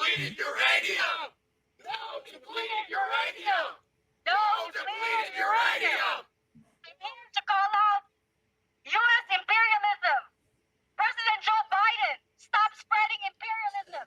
It's one of the saying that Russia and China is also imperialist. That is not true. The American government has 1,000 military bases abroad. China has like 1. Russia has like 8. We are the imperialists, not us, not the American people, the American government, the elites. I'm a Filipino American immigrant. I want to ask Joe Biden to remove the bases in the Philippines. Oh, yeah. That's a lie. We're the Filipino people. Those are the Philippines who turned to Ukraine. That's right. Yes, over there. China. We are trading with China. That is part of the Asian nation, the Asian continent. Asia for Asians. The American government should focus on this here, the American people. We're suffering. We don't have retirement money. Our students are in debt. They can't buy a home. They can't start a family. We need to focus in America. Let's stop meddling over there. Stop the war in Ukraine. War in China. Let's focus in America. Let's love our people. We love each other. It's about love, Joe Biden. If you love us, focus on us. Spend money on us. Invest on us. Bring my cousin home from the Based. Philippines. Bring the troops home. No to EFTA. EFTA is the Enhanced Defense Cooperation Agreement that they claim is a temporary military base in the Philippines. And it is a real military base. So no to EFTA. No to EFTA. No to EFTA. No to EFTA. No to EFTA. No to ECA. What was she saying? No to what? No to ECA, which is the Oh. U.S. military bases in the Philippines. Biden signed Got it. Okay. billions of dollars to the Nazis in Ukraine, and not one penny to the people who he poisoned in East Palestine, Ohio. That's right. We need money for water, not for war. Money for water. Not for war. Money for water, not for war. Money for water, not for war. Free East Palestine. Free East Palestine. Free East Palestine. Free East Palestine. Free East Palestine. No more war. No war. No more war. No more war. No more war. No more war. No more. You know what really strikes me as I watch this video is how many people are just ignoring you, just going on about their day, doing their little touristy thing at the White House and taking selfies and shit, and they're not even listening to you. And this is World War III, and it's amazing how many Americans can't be bothered to even stop and listen to what you have to say. For those That's of you true. in the audience, people here who are standing here with flags, we're not all from the same party. We don't all believe in the same thing. Some of us come from the right, some of us come from the left. Why are we here? Because we all agree that we do not want war. We do not want nuclear war on those kill our children. And we also don't want any more war spending, because every dollar that we spend in Ukraine means that there's one less dollar to feed a hungry child. Right now, 1 in 4 children are going to go to bed tonight hungry. How is this possible in one of the wealthiest countries? To tell you why. The reason is they have $7 trillion to give to the bankers. Because that's who they care about, but they don't care about us. And if you're really interested in stopping the possibility of war, if you want to stop poverty and the war on the working class, then come over here and join us. Come on over. Love it. Now let's march out. I love that you guys did this. Thank you. Thank you for being there for me because I couldn't travel to DC. Yeah, you'll be there next time, I'm sure. Yes, You'll be there you were next my time. voice. And you might be communists, but I agree with you and you spoke for me that day. Thank you. Great. So yeah, that was our little intervention at the White House. So we just got the footage Nice job. together. So I thought that would be a great addition to your program. So Nice job, Great. guys. That was beautiful. And it's one of those things I love about CPI is you guys don't mess around. I mean, you do stuff. You Yes. organize, you do real direct action like that, and you do it on a regular basis. You don't just sit around and bitch about the government. You take action. I love that. Before we go, Caleb, I had one last Sure. question. It's just Go ahead. kind of a funny thing. It's something Yeah. I've always admired about you, and it's something about many of the folks in CPI, especially the gentlemen. I noticed that you guys wear suits and ties. You don't show up in regular street clothes. You dress up like the activists of the days of old who really dressed to impress. And I was wondering if you'd tell me why you do that, why that's important to you. Well, over the years, it was something I came to the conclusion that one should do. There's this whole hippie aesthetic, right? You want to look Mhm. like you're a hippie and all of that, but you Like hear just rolled out of stories. bed. Yeah. You hear stories over the years. I heard one anecdote that was told to me that among people of color, there's a joke, and they say, "How can you tell how rich a white person is?" And it's how badly they dress. And then I heard another story about how socialist and communist groups during the 1970s tended to have people who went to Harvard and Yale in them, but they would all wear torn up flannels and all that to prove how working class they were. Right. And it was just kind of gross. And that especially like on Saturday night, they would go and sell their newspaper in, the areas in Cleveland and other major cities where the bars were, where people would dress up and go out with their partner on Saturday night. And these college kids, when they're grimy, ripped up flannels to prove they're part of the working class, would be trying to sell newspapers to working class people wearing their nicest clothes ever because they're going out on Saturday night. And they would look at them and think, "Who are you? Get away from me." And that the other thing that someone pointed out is that all the major unions in this country, the SEIU and the AFL-CIO and all of that, when they send a new organizer to a factory, they always have him wear a suit and tie. Why is that? Because they want him to look professional. And if you're in your neighborhood in the United States and someone knocks on your door and says, "I'm running for city council and I'd like your vote," they're generally wearing a suit and tie. And, that to show that you take something seriously, it's kind of a respect issue. You know what I mean? You want to show that you take this seriously, that you respect the people that you're appealing to, and that you aspire. The politicians on TV, they're awful. Joe Biden's awful. Trump is awful or whatever, but they wear suits and ties. And by wearing a suit and tie, you're communicating to the people watching you and listening to you that on some level, you at least aspire to be in the big league with the big dogs. You know what I'm saying? Yeah. And unfortunately, I think a lot of leftist politics, when it really gets down to it, they don't have that aspiration. They're just kind of doing this edgy performance art, trying to prove how cool they are, how radical they are. Well, I tell people that, that we want to communicate to people that we do have aspirations to be serious political figures at some point. There's a communist group in Canada, one of the smaller communist groups in Canada. One of the slogans that they would always put out, I guess in the 70s and 80s, they said, "We need worker politicians," and be like a hyphen, worker-politicians. I like that. I like the concept of a worker politician. So that's why we dress that way. So there you go. I love it, Caleb. Keep up the good work. Thank you. Always and thanks a pleasure for to having me have on. you. Best wishes Caleb. to both of you, and talk to you soon. All right. Thanks, All brother. right. Take Have a care. good night. Well, he looks good in a suit and tie, don't you think? Yeah. Yeah. Well, you know what my nickname was when I was working in mainstream media? Mr. Fancy Shirt? No, no, No? no. What They were you, the called me, slob of the office? no, they called me necktie because I Ah, always wore a tie. I've And never seen you wear a tie. Of course, you don't oh, have to anymore. that's right.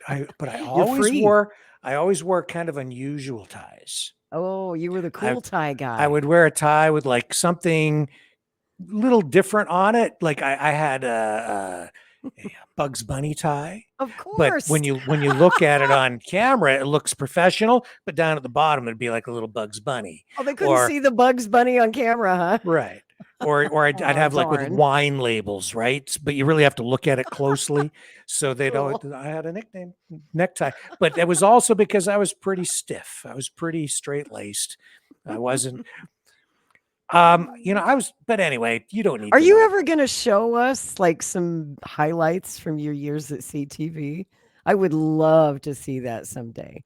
Like if you pulled some old Walker tapes out of the Probably archives. not. Like because- never. Yeah, ever.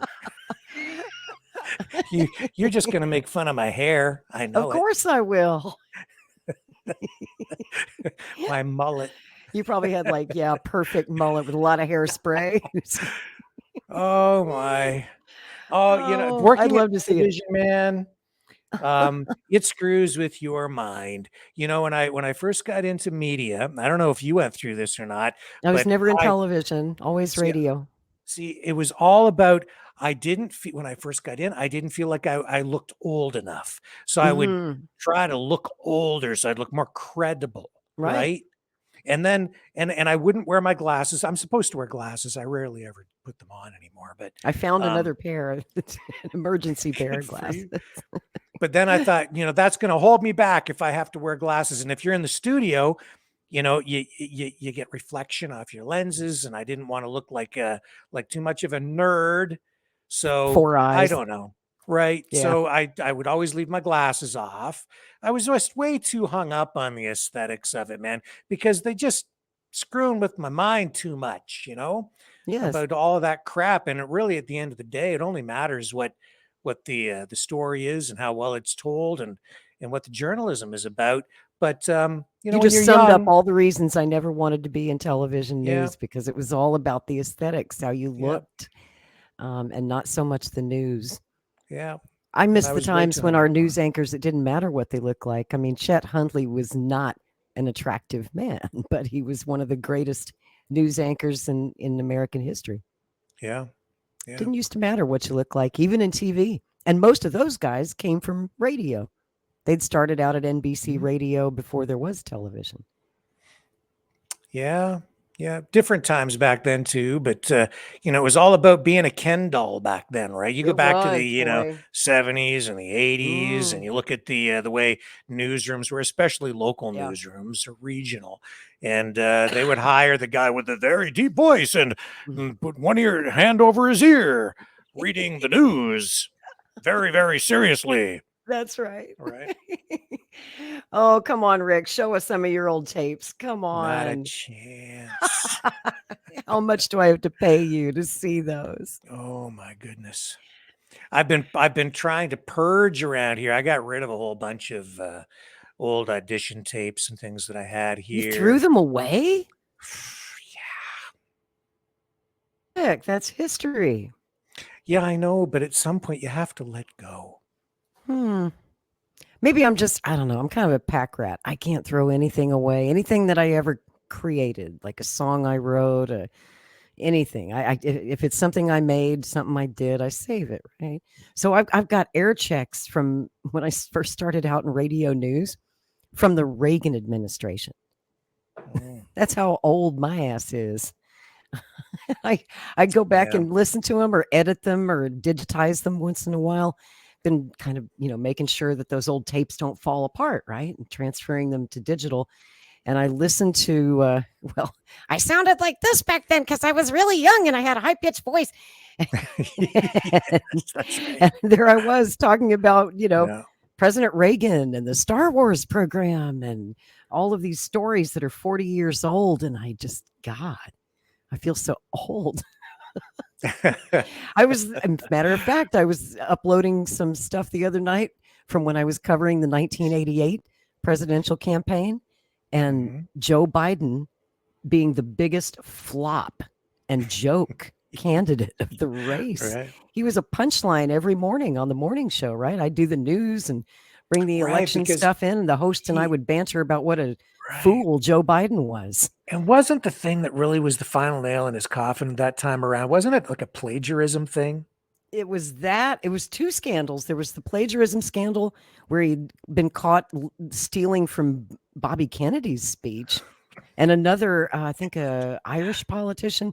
He was caught stealing from them, and he was caught faking his academic record.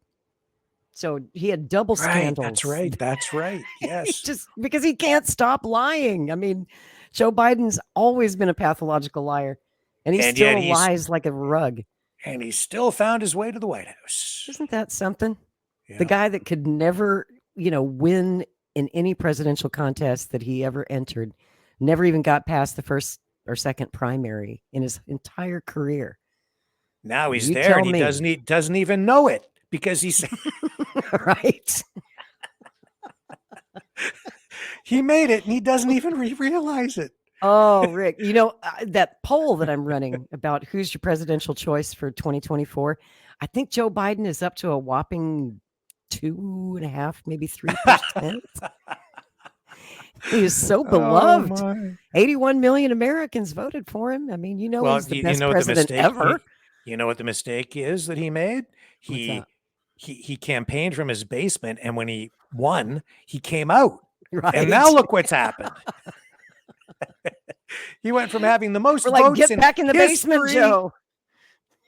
more support than any president ever, to 2%. 2%. And Bobby Kennedy is running away with that poll. It's okay. You guys know the story. A couple of weeks back, I posted a poll on Twitter asking who will you vote for in 2024 if you've made up your mind yet. And they only give you 4 choices in a Twitter poll. So the choices were Biden, Trump, Bobby Kennedy, because they're the front runners, at least according to the polls. And then the 4th category was other or undecided. And a funny thing happened. My polls usually get 5,000-10,000 votes. That poll, Bobby Kennedy was winning it by a mile. He had like 48% to Trump's, I think, 28%. So he's leading Trump by almost 20 points.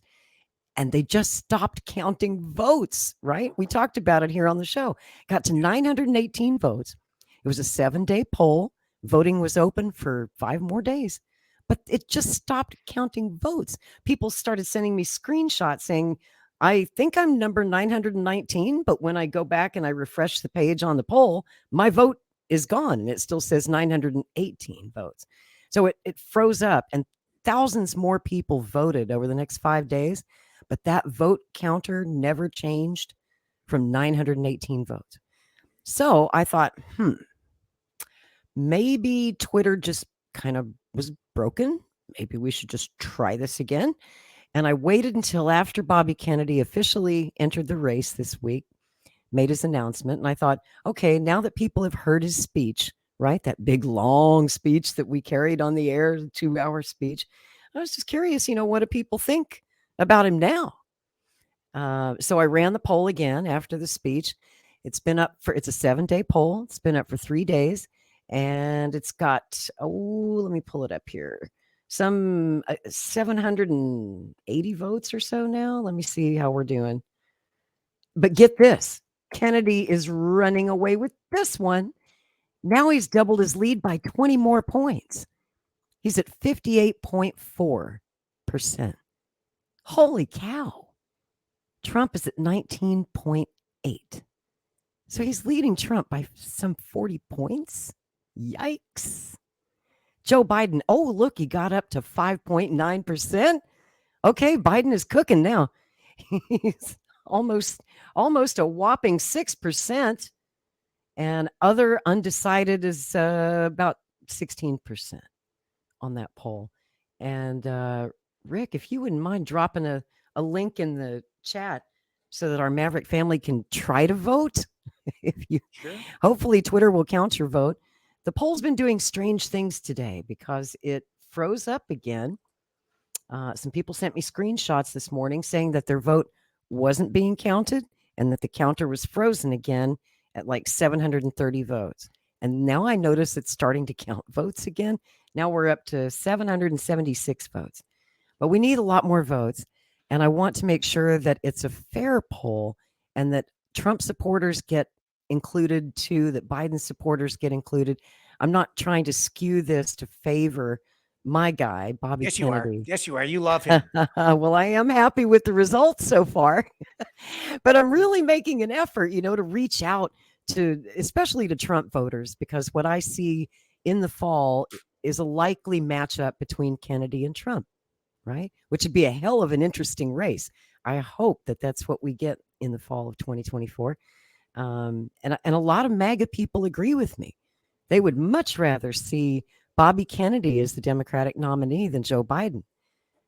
And I kind of wonder for a minute why, because wouldn't Biden be so much easier to beat for Donald Trump? Are you real sure that Kennedy's going to be an easy one for Donald Trump to beat?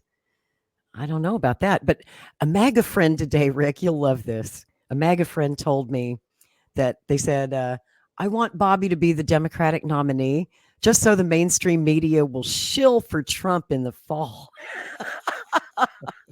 I thought that was pretty damn funny. I have to say, like, the mainstream media is calling him a long shot, but I think RFK Jr., I can see a path to victory. Well, they said Trump was a long shot once upon a time. That's right. Remember? I absolutely see a path to victory. You've got him going up against, Biden's, the incumbent, right? So there's an assumption that he's going to be the nominee to some degree, but he's old, getting older.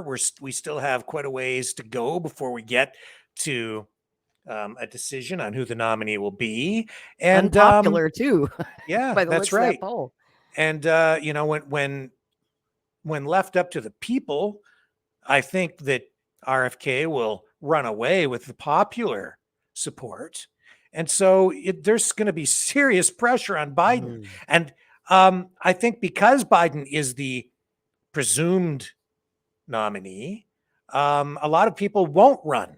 So some of the more serious opposition that might have come forward won't materialize. That's going to create probably kind of a two-way race between RFK and Biden. And then it's hands down who you're going to pick, as far as I'm concerned, if Biden even makes it that far. So then if he becomes the nominee, you've got one heck of a race on your hands with Trump. But this time around, Trump has baggage. Trump is, I don't think his campaign is as slick and it isn't firing on all the cylinders the way it was the very first time he got elected. It's a different ball game altogether. And because they appeal to voters on a similar plane, because their issues kind of overlap, and I think RFK has more credibility on some of these portfolios. He'll pull some support away from the MAGA movement to him, and he'll still get all the Democrats. And then I see him kind of walking away with it if it gets that far. So that's the path to victory that I sort of see. I mean, honestly, as passionate as those MAGA people are for Trump, there's a certain religion almost behind the MAGA movement, right? Yeah. But that will get eroded with RFK. I think he's winning a lot of Trump people over. Yeah, I think he's the only candidate that can do that. Oh, certainly. No Democrat's going to have any luck with the MAGA movement because Democrats are too busy demonizing Trump supporters. All the way back to the days of Hillary Clinton, calling them deplorable. And remember when we talked about Tulsi Gabbard as a running mate? If you combine those two, it's a no-lose ticket as far as I'm concerned. Damn, that's my dream ticket, Rick. Could I dare to dream such things? That is a winner, man. But then Tulsi'd have to go back to the Democratic Party after she made this big show of leaving and Dem exit and all that. Yeah. How humiliating would it be to go back to the Democratic Party? Maybe after not so humiliating because, you've got a guy in there who's really kind of sort of trying to reclaim the party, or in his words, Yeah. save it. Right. And she could rebrand herself as a Kennedy Democrat because she That's really right. always was a Kennedy Democrat. Mhm. Tulsi's a big fan of JFK, So big fan of no, the Kennedys. She's a Kennedy Democrat. no shame in that. No losing face. Not for that. I don't I think don't think so. so. I don't know how she'd feel about it, but I don't No. see any shame in that game whatsoever. And I think she'd be the perfect complement to Bobby Kennedy. And she's still Yeah. so young and got the rest of her career ahead of her in politics. I've Yeah. always seen a very bright future for her. If she Yeah. were vice president, she'd be a shoe-in for the White House next time. Yeah. 8 years later, then she's prez. Mm-hmm. Yeah. I love Wouldn't the that sound be of something? that. Wouldn't that be Well, something? I've always wanted a female president. I'm a woman, but I didn't want it to be Hillary Clinton. And I sure as hell don't want it to be Kamala Harris. But Tulsi Gabbard, yeah, I'd be real Mhm. happy if she was the first female president of the United Oh man, States. she's just so level-headed, Yeah. And uniquely qualified because of all of her military experience, her Oh, yes. congressional experience. She's got experience in she ticks all the right boxes in terms of experience.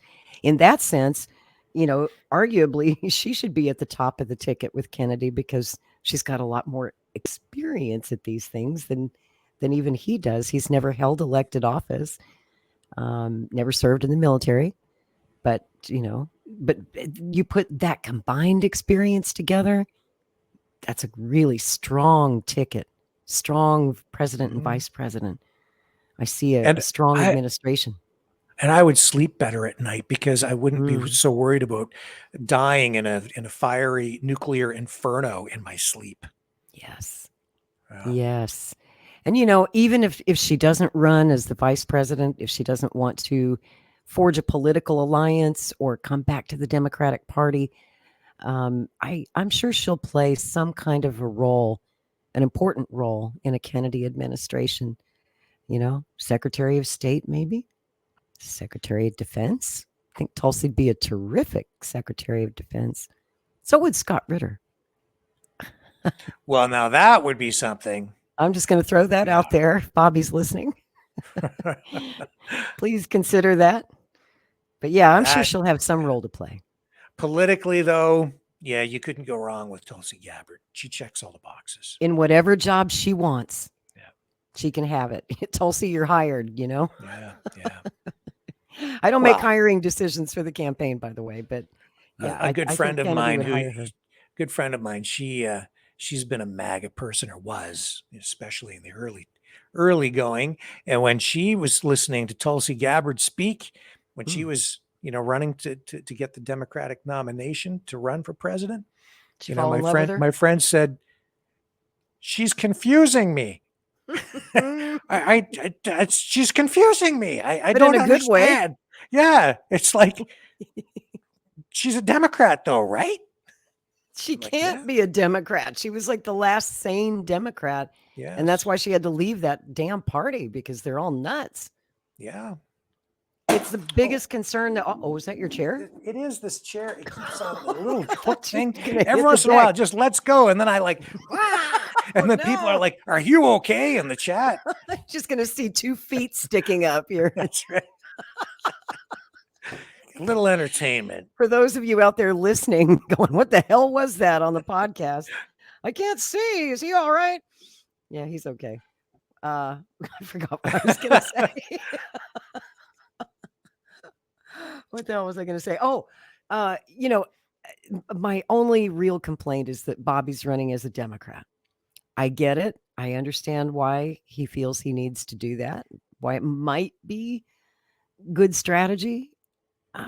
Jury's still out on that one with me, but I respect his choice. I'm going to support him as a Democrat. Wish him all the best of luck. But I'm already looking forward to after the convention, because if things don't go as planned, they're going to Bernie him at the convention. They're going to hand him his hat. And then what happens? Because that's the moment he's going to show us what he's really made of. Is he going to be a Bernie Sanders? And like all the others, the failed candidates who just did the thing and endorsed the nominee, because that's the party rules. You must endorse the nominee. You don't have a choice. So is he going to do that? Is he going to, Joe Biden's an old family friend of the Kennedys. So you would expect him to fall in line, be a good Democrat, and endorse Joe Biden and go out and campaign for Joe Biden in the fall. Now, if Bobby does that, he's going to lose me. I can't, no. I'm not a partisan. I'm not a Democrat. I haven't been a Democrat in 27 years. I'm only going to vote Democrat this one time for him. There's no way that I could support that. So I hope, and I know I'm not alone because I heard Kim Iverson say this the other day on her show, and I know some others out there agree with me that if in fact the DNC screws him over, I hope he just says, well, then to heck with you, and he does what Tulsi did, leaves that damn party and does one of two things: strikes out as an independent and runs independent, maybe with Tulsi Gabbard, right? Then they could run together. Wow. That would be powerful. To win with that would be like a first, and I can see that being possible. Yeah, I can too, especially if it's Biden versus Trump. There's a big wide lane right there in the middle that Americans want. 60% or better of Americans are crying for an independent choice. So I hope that he would consider that to keep his integrity intact. He's going to lose all respect from so many people if he just endorses Joe Biden and goes out and campaigns for him in the fall. The other option is what Roger Stone has in mind, and that's to team up with Trump, join the Republican Party, and be Trump's VP. What do you think of that idea? I don't see that happening.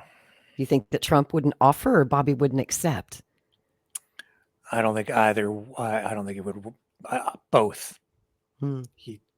I just don't see either one of them entertaining it, and I don't think I don't think they would work well together.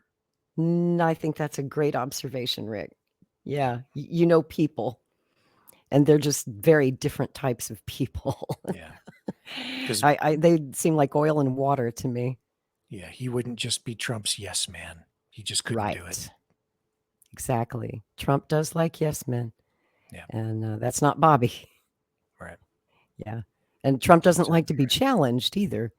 What would he do? Fire his vice president one day? He doesn't like something that Bobby says, you're fired. Yeah. Trump would probably do that. See, I don't think I couldn't work for Donald Trump. I'd be there for like a day and then I'd be like, F you. Right. You don't talk to me like that. I'd split after he screwed me on my paycheck. You know, he's got a habit of not paying people. I liked you until I worked for you. Yeah. Now right? I can't stand you. You really are as awful as they said. It's always different. The relationship always changes when you go to work for somebody. No kidding. Yeah, it's ruined some good friendships. Yes, it certainly has. And family, and, family relationships too. Never work for your family. That's right. Yeah, that can get ugly. Yep, I've had that happen a couple of times, where I've gone to work for people that I shouldn't have gone to work for because it, Yeah. Same with like business partners, right? Yes. You have to be careful about that stuff too. You want to ruin a friendship? Go into business together. That's kind of the cool thing though about you and me, Walker. We get along. We're friends. We work together. It seems to work out well. We haven't had a knockdown drag out yet. No, not really. You want me to start? I am exaggerating because like a friend of mine who I was in business with, he stopped by here the other day. We're still good friends. So after the pandemic, maybe some of those broken friendships can finally mend. Yeah. People that we lost during the pandemic over this stupid argument about COVID, about masks, about vaccines, about all of these issues that have been used to divide us. I hope now that COVID is calming down that we can heal those relationships. I don't know if you've had any luck with that yet. But it seems like the other side, the pro-vaccine, pro-mask people, now they're pretending it never happened. They're just like, oh, everything's back to normal. Hi, good to see you. Right. Look, Ma, no mask. And they don't mention it and they don't Yep. want to talk about it. Right. They just want to move on. They don't want to revisit that. Yeah, I have to. I go to a place of business. I won't say where because I don't want the person to know I'm talking about them. But this lady, and I go in there, and she's behind the counter, and she was like all in on the masks, and I'm so glad now that I just kept my mouth shut. And a couple of times, because like I'd go in, I didn't have a mask on, right? And did she give you a hard time? Wearing a mask today? You're not wearing a mask? I'm like, no, I'm not. Nope. But I never engaged, right? And she wouldn't really engage with me, but I knew she was steaming, and that made me steam. And then I was like, okay, just shut up. And I'm glad that I did because we've been friends for a long time. And now things are just, very much back to normal. And even then we were still, friendly, but it was a wedge issue. Right. Yeah. And isn't it funny how the people who were all pro-mask, all of a sudden, I mean, COVID's still around, but now they just don't worry about it and go without a mask like you did all along. But they're not about to admit that you might have been right and that they might have been wrong. You know what? I went to the grocery store today. And the reason I went to the grocery store I went to is because that grocery store honored mask exemptions, which were written right into the laws here. Yeah. And they were supposed to honor it. It was one of the very It was few rare places, in Canada that they did.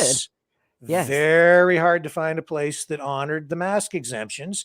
And so that's where I still go now. I will shop there consistently, and I have been because of what they did during the lockdowns. Exactly. Those are the businesses that we should be giving our support to. That's right. Those who did defy the stupid so-called science that wasn't based on science at all.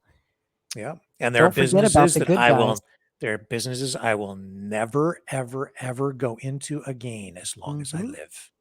Right. Me too. If they were really Nazi about the masks, no. Sorry.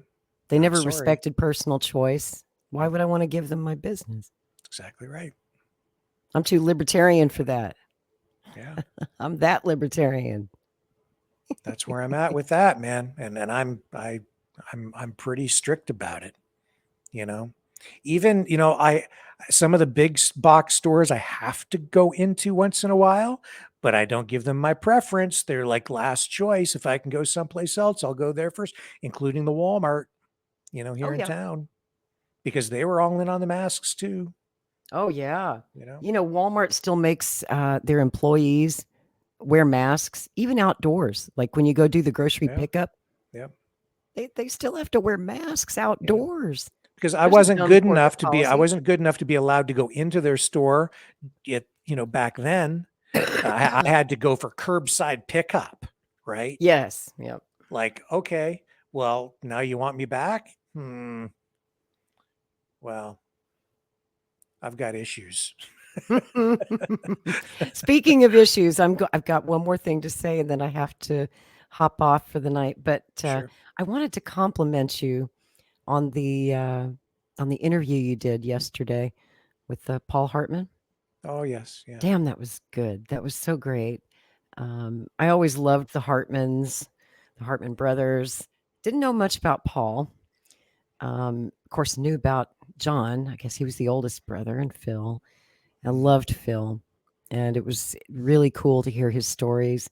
Nice to see Mouth of the South. I guess they're old friends, right? They kind of know each other, or through the 420 movement. And I know you probably couldn't ask him about this because you were on YouTube yesterday, but after Phil Hartman died and Bryn killed herself, the family of the executors of the estate, I think it was both sides of the family, brought a lawsuit against Pfizer. Yeah. Because Pfizer was the maker of that drug, Zoloft. Yep. And remember, this was 1998. Not much was known about Zoloft back then. We didn't know yet. You know, still a pretty experimental drug. Yeah. Sound familiar? It was an experimental drug that we really didn't understand what the effects would be, say, if mixed with alcohol. Because I think Bryn had a couple of drinks that night. Not a lot, but just a couple of drinks mixed with Zoloft can make you go, woohoo. I've always believed that Zoloft killed Phil Hartman, and killed Bryn Hartman too. I think that drug bore a lot of the blame. So they did sue Pfizer unsuccessfully about a year later in a wrongful death action. I was aware of it, and you know, I pushed over into that zone, and he just chose not to. Oh, did go you? there. I may have stepped out of the room. I missed that part. Yeah. I didn't know you asked I him. started to talk about that, and so I left it open for him. But because of the sensitive nature, right? And it isn't like it's new information that I was going to be, you know, very old information. revealing the newest information on this, you know, developing story. No, I mean, there's a lot of history people there. sort of remember if you were around 25 years ago, and that was a long damn time ago. But I remember that case, and at the time, I hardly even knew who Pfizer was. But Pfizer's become a household word in the last 3 years. Everybody knows who Pfizer is now, right? That's right. And so that was just one of those little interesting side roads of that story yesterday. I just wanted to remind people that the drug involved that may have made Bryn Hartman lose her mind that night and do what she did was made by Pfizer. Well, I know that there is, you know, a lot of controversy surrounding that. I know that there is research being done. People have been looking at the statistics surrounding the use of antidepressants like Zoloft and shootings, especially with you know, younger people. And another thing that happened that same year, like they were just a month apart, was the Columbine shooting, right? Or was that 98 or 99? Columbine. I'm not sure. Those kids were also on Zoloft. And it was only then, after the Hartman incident and the Columbine incident, that we finally started to have a bit of a national conversation about the potential, you know, psychosomatic effects of these drugs that could make people suicidal, could make them homicidal. But no, there was hardly no discussion about it back then. Yeah. And I the mean, courts didn't want to hear it. For legal purposes here, we have to say that we're speculating. We're not drawing conclusions and saying that Pfizer is absolutely responsible for these things. But there's been a lot of discussion around it. A lot of anecdotal evidence, let's put it that way. Yes. You know, a lot of stories out there, and it does stand to reason in a lot of these cases. But back then, the courts were not willing to award the family any damages. I don't recall how that case settled, if it was settled out of court or if it was dropped or what the ultimate resolution was. I couldn't find anything on how it was resolved yesterday. Got me curious, you know. I went back to the archives and went, It was the Pfizer angle that got me curious about the whole thing. Then once I realized, oh yes, I was like, who made Zoloft? And then it hit me. Oh, Pfizer made Zoloft. Still does. And there's still some litigation out there surrounding all of that with Pfizer, as I understand it. So it's an ongoing issue for sure. Right. And you know, when he was talking about the time he served in prison, I think he got a 6-year sentence, served half of that. Yeah. And I thought, for nonviolent marijuana offense, right? And I thought to myself of all the people like him who back in the day did long prison sentences, even though they were nonviolent criminals who were growing marijuana. And I think of all the big pharma executives who still walk free and are allowed to make billions of dollars and have probably got the blood of millions on their hands. That reminds me of Mark Emery, who I don't know if you're familiar with him, but he was has been a big marijuana activist over the years. He was in my hometown where I grew up and where I went to journalism school and so on. And I went down to his used bookstore at one point to interview him because he had been arrested and he spent a little bit of time in jail at that point.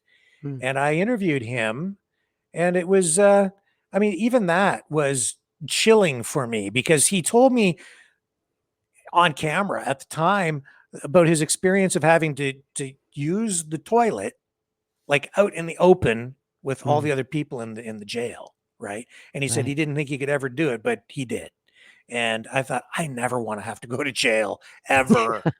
No. If you weren't already risk averse, right? You're pretty That's risk right. No, averse. that's it. No, I'm going to be good. You're going to be a really good boy after Yep. that.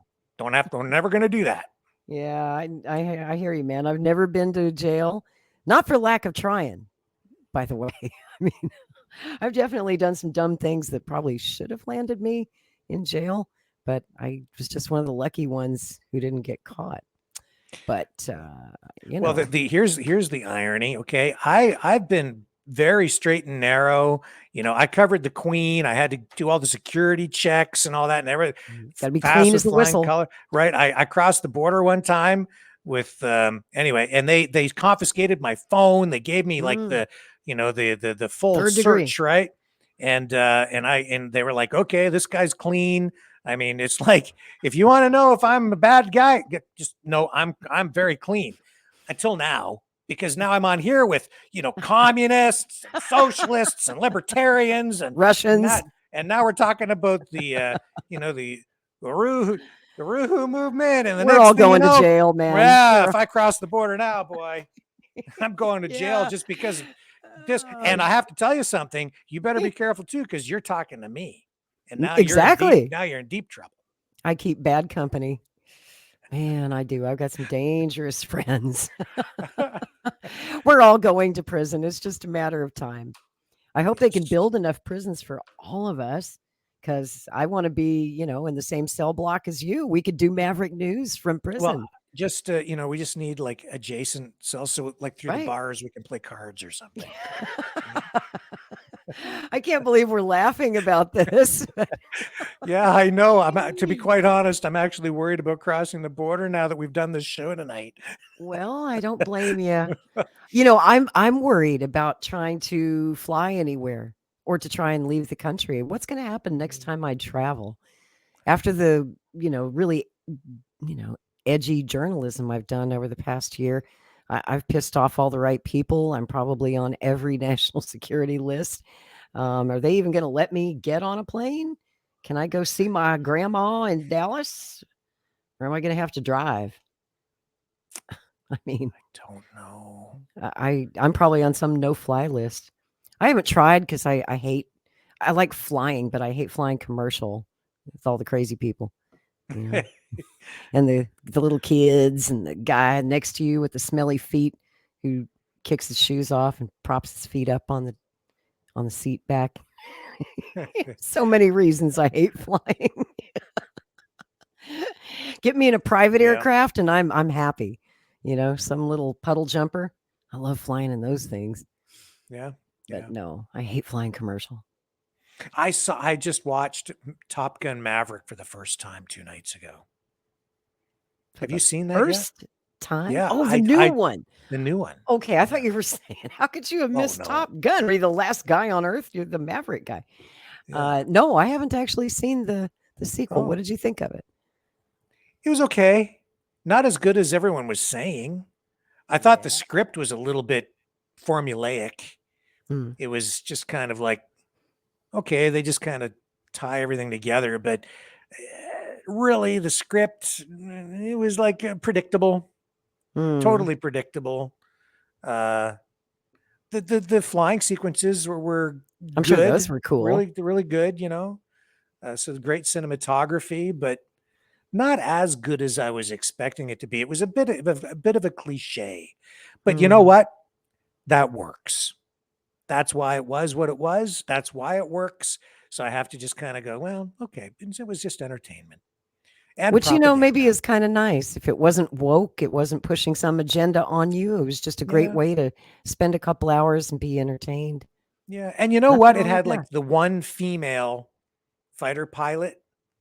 I thought when I first saw the movie come out in the trailers, I thought they had several, like almost half of them were like, but no, it was only one. And I thought, well, I guess that's sort of representative of what's going on in the military right now. So I Right. guess I could appreciate it because it was demographically probably realistic. And so I appreciated that. They weren't trying to push it too far. Yeah. Remember the old series Battlestar Galactica from Yeah, the sure, I 80s? do. Yeah. And see even there back then, they got that whole squadron of female Viper pilots, right? I don't know if you Mhm. remember that. But Yes. that was back in the 70s. And then And Richard even Hatch, yeah. Richard Hatch, there Mm. was the episode where his wife, played by, what was her name? Suzanne, was it Suzanne Plachette? Plachette? Suzanne Plachette? I Oh, I think loved so. her. Yeah, she was Loved great. her. And they had the whole conversation about it was like my mom and my dad back in the 70s. My mom wanted to go to work, and my dad was like, "I don't want you to go to work. I'm the man of the house." And then my mom ended up going and getting a job, and she worked, and then my mom worked there for about a year, and it just reminded me of that whole. And she said, "So do you want me to quit?" And my dad said, "No, never," because everything was working out great. So he changed his Right? mind. Right. So, but it reminded me so much of that episode of Battlestar Galactica. But even That's back funny. then, like they were really trying to, like, there was that back then. There were no fighter pilots in the military, so absolutely Right. social engineering back then. Which, as a kid, it didn't bother me at all. It was pretty woke for the time, but didn't bother me. I Well, just the appreciated that they didn't original push it. Top Gun, was it 1986 when the first Top Gun came out? Yeah. The Kelly Gillis character. Right. If you remember back then, I mean, women were starting to, make Yep. some waves in the military, but still, that was pretty big deal at the time. It was a big women's empowerment That's issue right, that because she was such an she important was character. like a consultant instructor. She was the boss. Kelly Yeah. McGillis. Yeah. Yeah. So I Yeah. guess today they would consider that woke, but at the time it seemed like a great leap forward for us women. I Mhm. remember looking up to her character at the time. I think I was just starting my first year of college, and her character made me feel like, see, anything's possible for us girls, right? We can do whatever we want. The sky's the limit, literally. Yeah. Then we hit so, the yeah. glass ceiling, and it's like, oh, no, you can't. But they fought an enemy that they never actually identified, so you don't know what country it was that they were fighting with. Right. So I'm not sure why. Probably just to give it shelf life. If they had picked a particular country as an enemy, it might have dated it, right? And Yeah.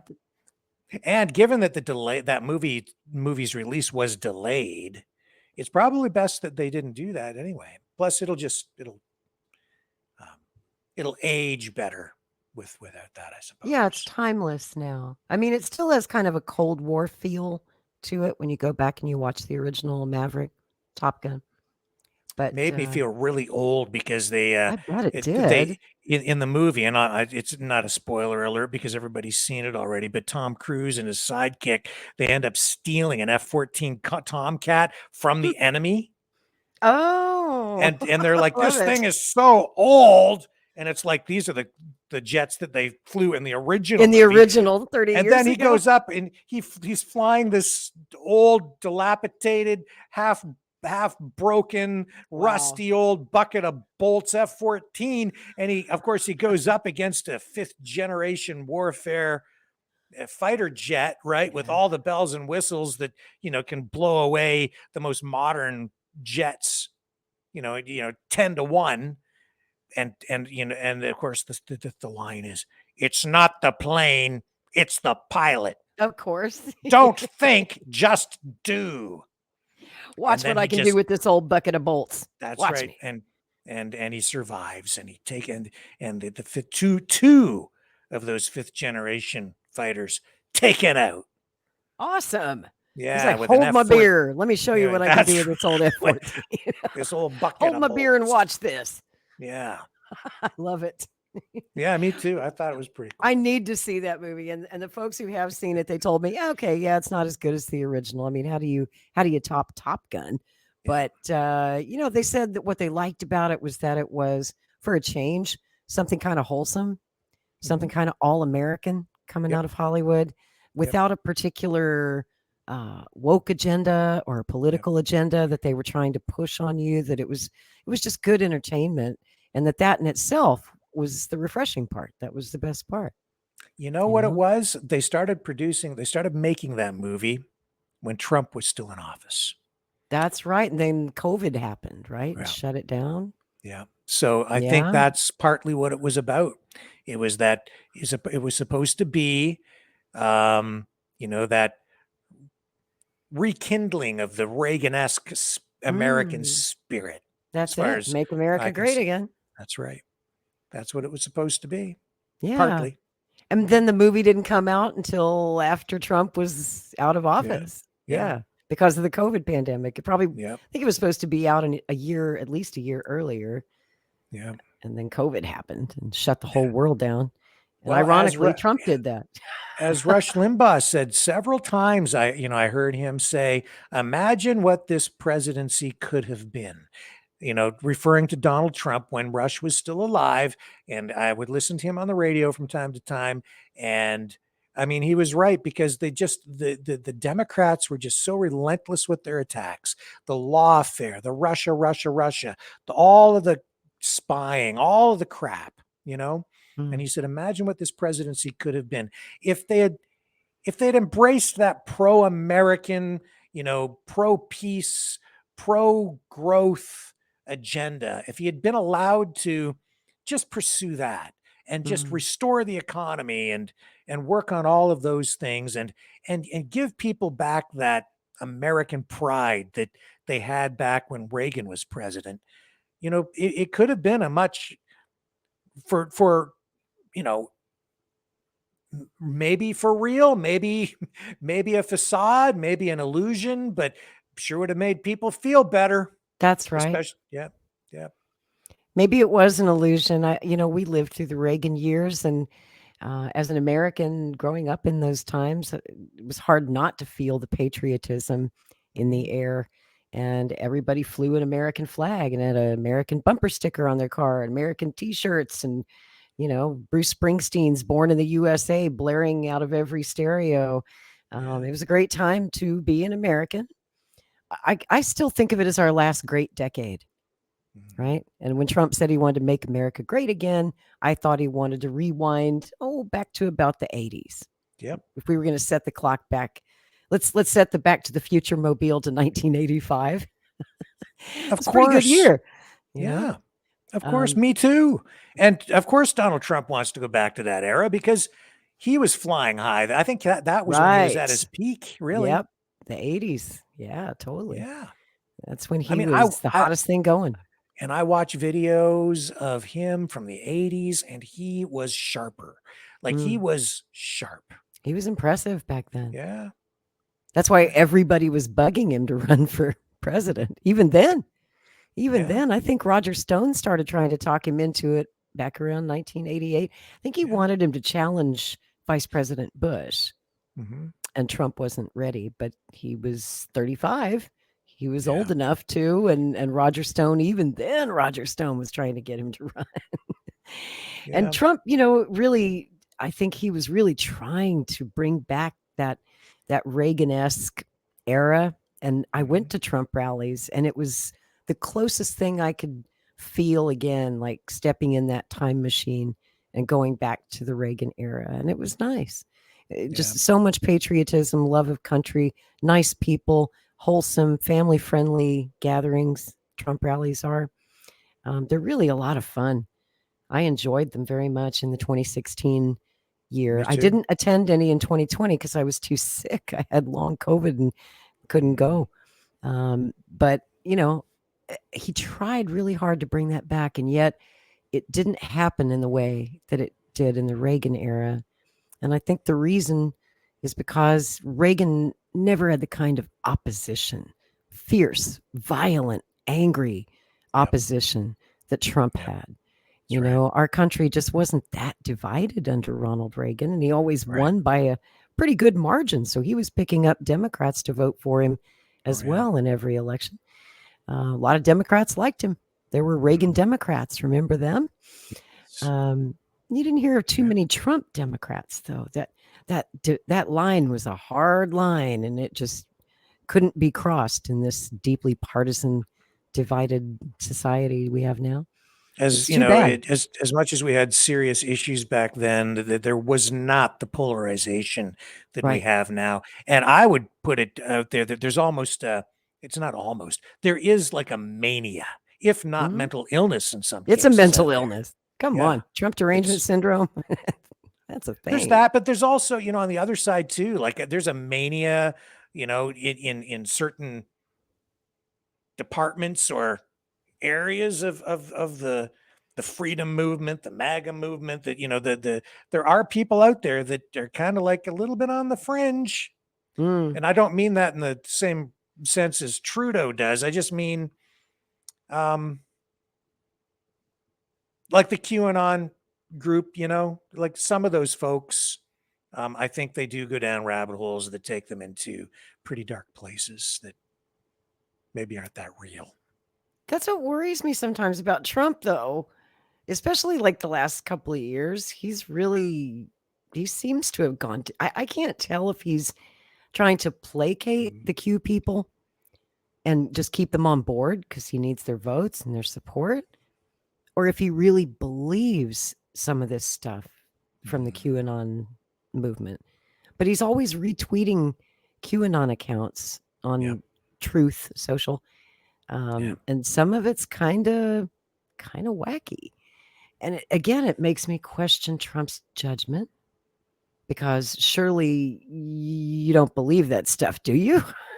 I mean, are you okay, Mr. Trump? That when I see that, it does make me wonder if he's ready for 4 more years or 8 more years holding that kind of power.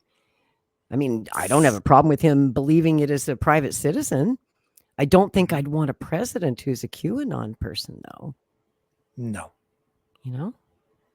No, because the biggest problem is, it's like I get people calling me or sending me messages telling me that Donald Trump is actually still the president, and he's actually even in charge of Canada.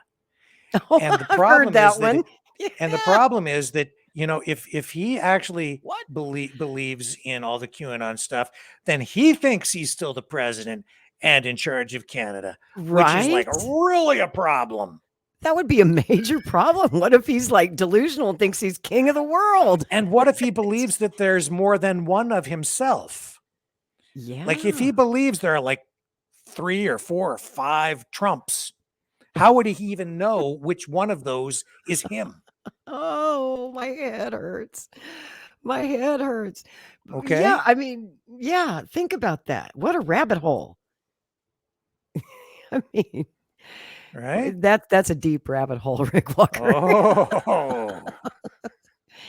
There are 5 of me. I don't know which one I am today. Which Trump do I identify as? Wait a minute, that's woke. I can't go there. What am I going? Right? This is a big problem. And there's so many different versions of the QAnon story. Like the QAnon people can't even get their own story straight, because some of the Q people think that Trump is still the president, and some of them think that he's running Canada too, and that Biden is a body double and he's an actor and it's all a game. And then others tell me that Trump is dead. And that he's been dead for quite some time now. And for Trump, as a QAnon subscriber, that is a real problem, because then he thinks he's dead. he not only sees dead people, right? He is He dead is people, dead and he's people. running for president. Elect the dead guy. vote for the dead guy in 2024. It can't be any worse than Joe Biden. And the really scary thing is that this conversation probably is not just a conspiracy. It probably is reality. We're screwed. Everyone seems to have a different definition of reality these days. These That's what days. scares me. Is we Yes. can't agree on what's real anymore. Yep. It's true. That scares the hell out of me. And probably you too, because we both spent our whole lives in the news business where we thought it was our job to inform people every night on the news what's going on. Yep. And nobody even believes the news anymore. Not even the independent media, right? If you can't trust us, who can you trust?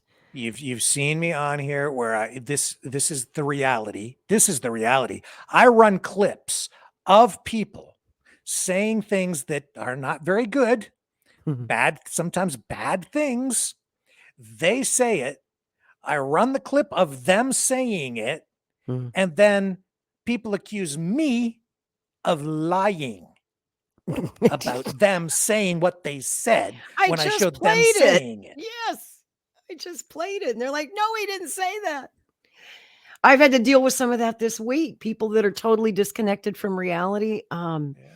In the when Bobby Kennedy made his speech Wednesday, and he hit Trump on the lockdowns, right? And he blamed Trump for locking down the country. Right. Said it was Trump's bad judgment that he got rolled by Dr. Fauci and he got rolled by these crooks in his administration. And he did. But there were people who were trying to start arguments with me about it online, who I presume are kind of the QAnon wing of the Trump faction. And they were like, that's not true. That's not true. Trump didn't lock down the country. And I'm like, okay, how could anybody's memory be that short? It was only 3 years ago. It was 3 years ago last month. Doesn't everybody remember who was president during the lockdowns of 2020? Who gave the order? Some people would argue that he left it up to the individual states, but well, he did, but he shut down the federal government. Right. But right. He's still the president. He still had a lot of power and he could have stopped all of that. Well, basically, when he announced that we were closed for business on March 15th, 2020, he didn't have the power to boss the states around. But when he said we're closed and he explained why, states just did it because the president said so. And I don't know if that was the right thing. And then some of the red states were the first to wake up, like Oklahoma. We were the second state in the country to open back up. We opened up at the end of May 2020 because we had a governor who just said, oh, this is crazy. Let's get back to work. But and by that time, Trump was starting to, reverse course. And he was saying we need to open back up, liberate Michigan, etc. But yeah, he did put us there. He put us there. When I think back, though, even here in Canada, if you're the prime minister or the president or a governor or what would you do? Right. And so you're kind of screwed, right? Because not conspiracies aside, and let's just say that you're just trying to deal with this as a genuine leader and a real human being. And you're presented with this scenario.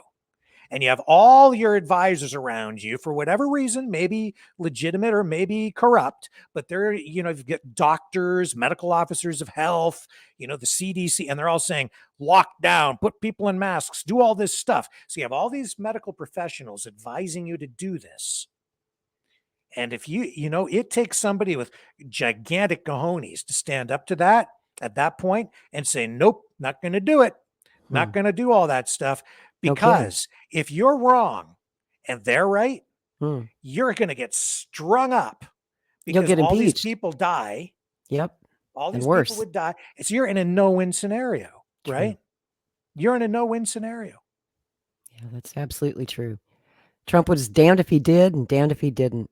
They all Plus, half were. the country already hated him anyway. Remember, he was being impeached when the coronavirus pandemic started. Mhm. Those impeachment hearings started in late January, were ongoing all through February. So he had these two crises going on at the exact same time. Two of the biggest crises of any president's term of office is to be impeached. Then you throw in a worldwide pandemic, some novel virus on top of that. Yeah. And it's an election year. Yeah. I mean, he really had his work cut out for him in 2020. And I feel Yes. for him there. I do. I wouldn't want to be the president through those times of crisis. And that's what defines a presidency, though. That's right. Right? It is crises. It's not the good times that That's right. define a great president. It's the bad times. It's the And crisis. so, as much as you're stuck between a rock and a hard place, you're damned if you do, you're damned if you don't. You just better make the right damn decision, period. And there's no forgiveness because you're the president. You just need to get it right. And I don't know that he did. And I have certainly mixed could tell feelings you, about you that know, to this day. yeah. I feel like if I were in his shoes and I saw this killer virus coming out of China and out of Europe that was just knocking down perfectly young, healthy people. Remember, that first wave of COVID was so strong and deadly. It was the deadliest wave ever. Now COVID is weakened to the point where it really only affects adversely the immune compromised, the elderly, the people with pre-existing conditions. But that wasn't the case. Back in early 2020, we saw young, healthy doctors dropping dead in the hospitals in Wuhan. This stuff was strong. Now, if I was the president and I saw that coming, and all my health advisors, a guy like Fauci, who'd been there for 40 years, I'd be like, well, this guy must know what he's talking about, right? I mean, I could have made that same mistake. Anybody could have made that same mistake to take the advice of the people who were supposed to know their business. Yeah. Trump was obviously not aware of Fauci's history and some of the really bad things he had done prior to COVID.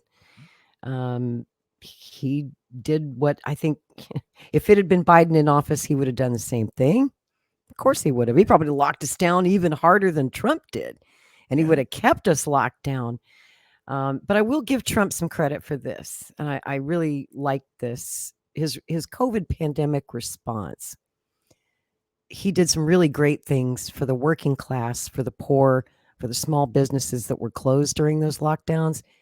Even though he imposed the lockdowns, he gave us more government help and aid and compensation to get through that crisis than Joe Biden probably ever would have if he'd been the president. And he's supposed to be the commie, the socialist who's going to give you all this free stuff. It was Trump who gave you the free stuff during the pandemic. He was further to the left than Joe Biden. It was Trump who gave you the stimulus checks. It was Trump who gave you temporary Medicare, which paid for your COVID treatments, for your testing. If you had to be hospitalized, it paid for all that. I know because I had to go through it. He gave us plus up on food stamps. Joe Biden just repealed that plus up on food stamps. The eviction moratorium, which was later struck down by the Supreme Court on Biden's watch, that was started under Trump. He did the eviction moratorium executive order so that people wouldn't lose their homes or get evicted while they had no income and no job and everything's closed. I mean, what else are you supposed to do?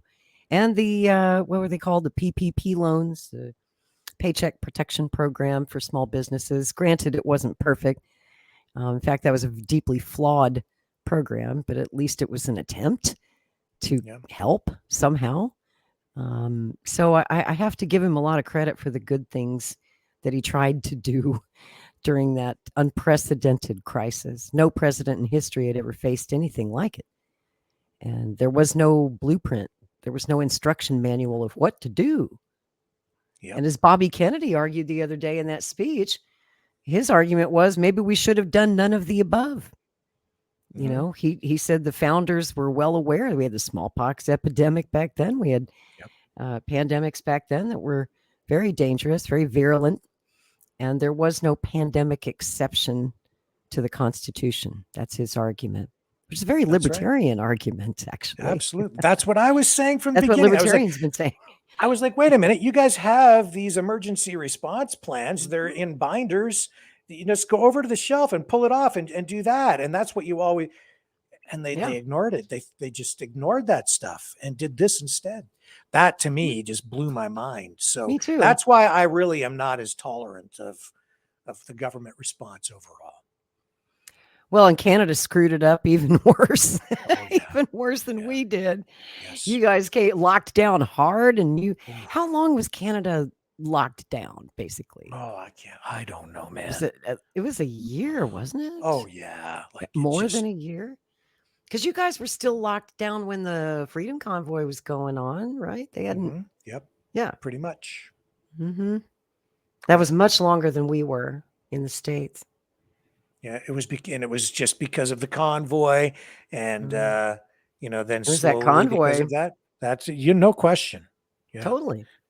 That's why I'll always thank you guys for what you did to open the eyes of the world. Yeah. That it was time to lift the lockdowns, time to come back down to earth, get back to work, try to get our lives back to some semblance of normal, and without forcing us to take an experimental drug. Mm-hmm. Period. I won't say any more because we're on YouTube. Yes. I got to go anyway. But yeah. What a lovely conversation. It's always great to talk with you. It's a pleasure every time. Thanks, you, Lori. Walker. Happy Sunday. Yeah. Happy Sunday, Mavericks. Enjoy your night. Take care, and I will see you guys very soon. All right. Great show. Thank you so much. And thanks for bringing Caleb back. Isn't he just awesome? That was a good show. He's the best communist I know. Love that guy. And isn't there some irony in there where we are talking to a communist about trying to make the United States live up to its billing as a free country and honoring free speech? Yeah, and when you watch those guys protesting out in front of the White House, I don't know about you, Rick, but I couldn't find one word that they said that I disagreed with. Yeah. Well, we may disagree on economics, but everything else, honestly, I'm with you guys. Yes, that's right. Me too. You know what? So we live in an upside down world. Okay, the communists are the good guys now. That's weird. But they tell us the fascists are the good guys and the commies are the bad guys. Yeah. Might just be the other way around. You think? It appears to be the case. Yes. He's. I enjoy having him here. I like the conversations and free speech. Just one more thing that we absolutely have, in common. So it's opposite world. Remember opposite world? Yes, that's right. That's right. Get back to doing opposite world, Walker. That's right. Here we are. We're living in it every single day. Yes, we are. So I will say good mornings instead of good night because it's opposite world. Okay. All right. You have a good one. Thank you. Good morning, Mr. Walker. Bye-bye now. See ya. Bye. And that's that. So actually that gets us to 8:34 p.m., folks. So what I'll do is I'll run a couple of promos here and then, we'll go to the phones, for just a short time tonight.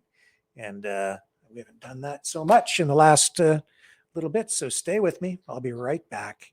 I'll run the promo with the number to call and just give me a little bit of time so I can push all the right buttons. Here we go.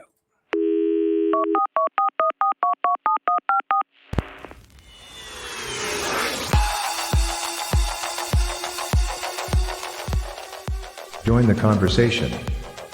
Call 1-833-975-3733. That's 1-833-975. Free. Speak up. Speak out. Make your voice heard. Maverick News. Fighting for freedom by defending your right to free speech. Via Maverick. Join us.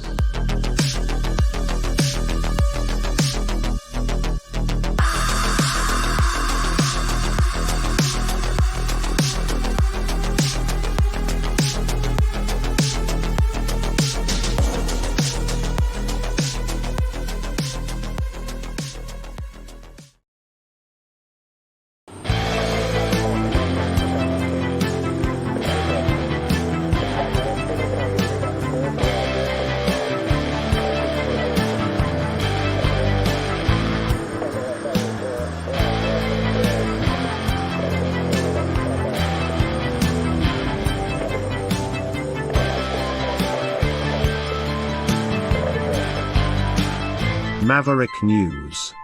Fighting for freedom.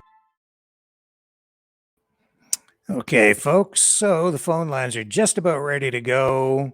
I'll put the banner up here. It is 1-833-975-3733 to call in. And let me just hang on. Almost there.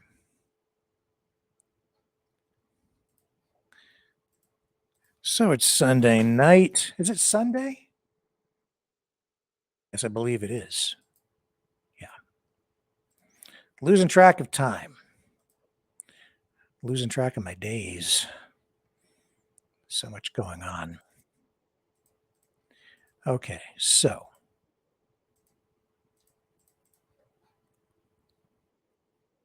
There we go. All right. So again, the number 1-833-975-3733. I'll leave that banner up. Everything is ready to go, so you can call in now.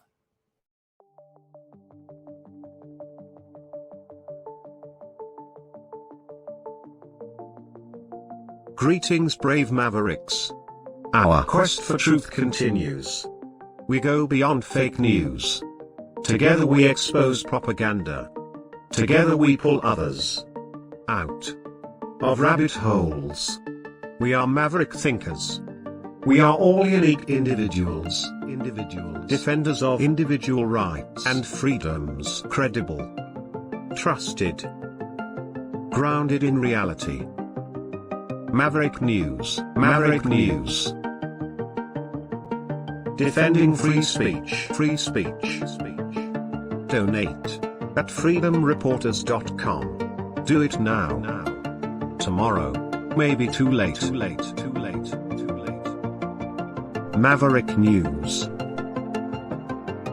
The world is watching.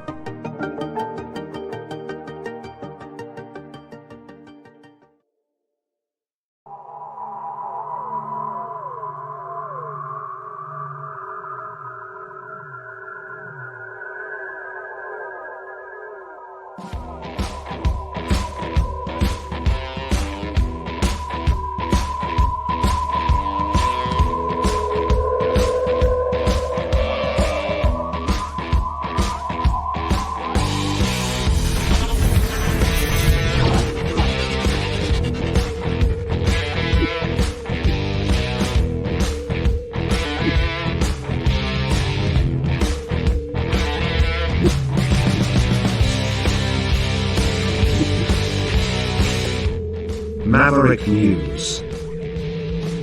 The world is watching.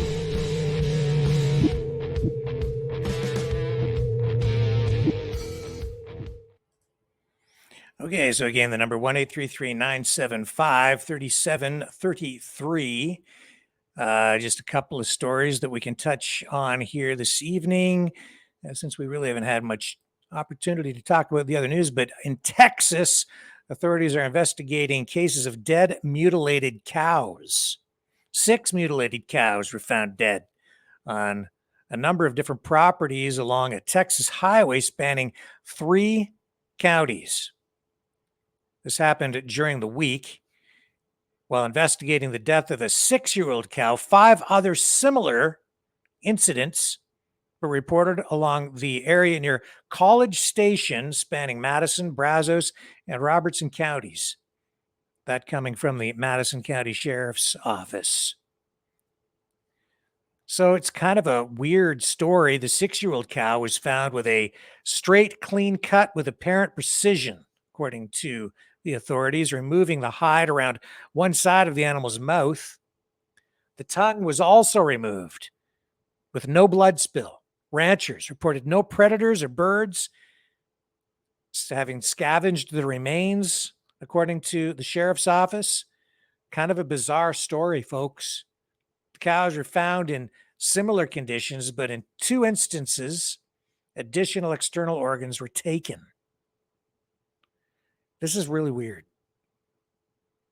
Each cow was mutilated in a different location. No signs of a struggle. The grass wasn't even disturbed, and there were no footprints or tire tracks discovered around the area of the mutilated animals.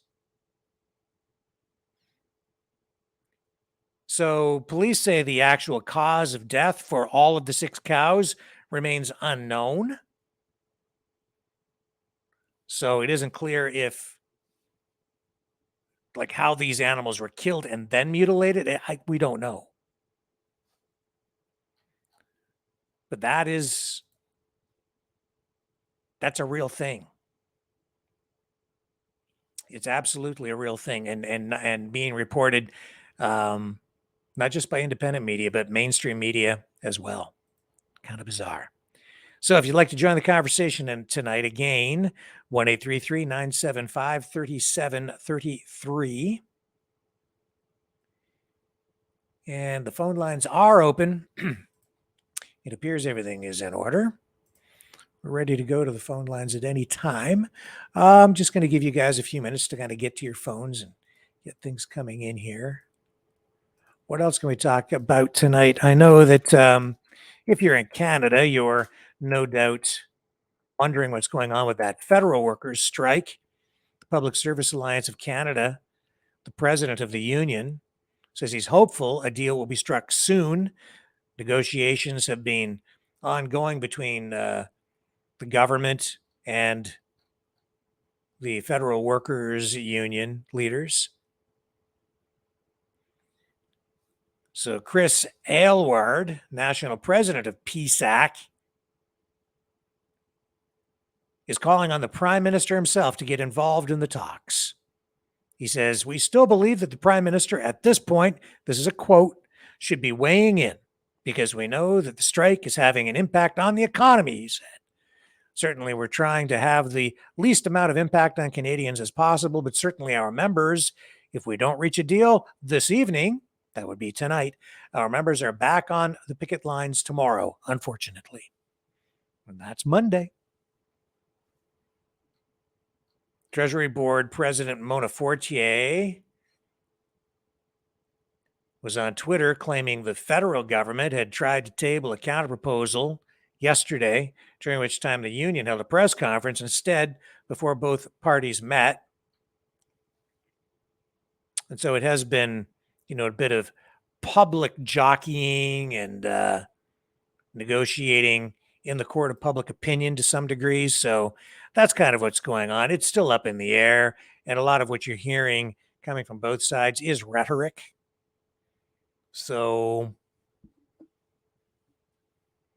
I wouldn't put a lot of stock in what anyone is saying with regard to where the negotiations are at exactly, because they're trying to apply pressure in various ways by saying whatever they have to say.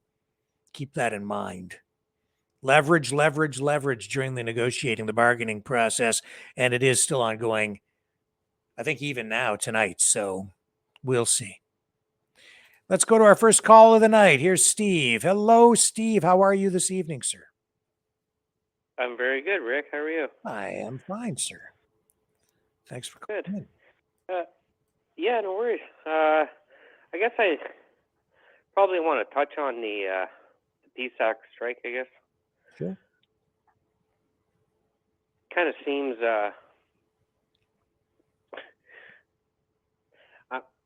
I'm lost for words on it, but yeah, in my hometown here, there's a military base that's being affected by this strike because a certain number of PSAC workers were deemed non-essential, and they were allowed to strike. But these individuals were in charge of a boiler system which provides heat and hot water to our soldiers. Yeah. So there's like 700 soldiers here in Petawawa that are without heat and hydro. Yeah. And that's a true story. Yes. Yeah. I had actually forgotten about that, but I was aware. I heard about that a couple of days ago. Yeah. Yeah. Yeah. So it's kind of like to me, it's kind of like a slap in the face again, there's like no respect for our soldiers, or even less for our veterans. Yeah. Yeah, I mean, for the average person out there, I don't think this federal strike matters. Like, it's not affecting my life at all. I was out today. I didn't see people fretting about it. Like, everybody's just going about their daily life. The federal workers themselves, when they're not on the picket line, they're still collecting strike pay. They're not starving at this point. For the union to sit there and say it's affecting the economy, I'm not so sure about that. I guess there's some portions of it. I mean, the worst thing that the media could point to yesterday was I saw a global news report, and they were worried. They focused attention on people who, like immigrants, were worried that they might not get their paperwork processed, and they were worried about being deported. Well, I can tell you right now, they're not going to deport people because of the federal workers strike and not getting paperwork processed for new Canadians or people who have applied for whatever status through the immigration process. Like, that's not going to happen. Canada's not like that. And secondly, who are you going to get to deport them? All the federal workers are on strike. So I guess the cops might show up, but even then, they're not going to do that. You're going to tell them, well, I'm waiting for the paperwork and they're all on strike. And they're going to say, okay, don't worry about it. That's my opinion. So I think that's overblown. But the media always focuses on these kinds of labor disputes involving government workers and makes it seem like it's, the most important thing by far. Even when the CBC has gone on strike in this country, in Canada, they always make a huge deal out of any labor dispute with the CBC. But, if it's a labor dispute involving any of the private broadcasters, it's never as important. It's because it's government.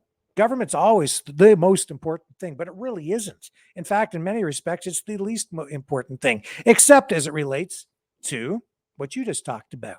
That's serious for those folks. That's having a direct impact on their well-being and their comfort or lack thereof. Yeah. And then it just seems like it's all about me. Like for them. Yeah. Me. It's like some of them are angry for being forced to go back to work for 2 days a week because since the pandemic hit, they've been working from home. Yes.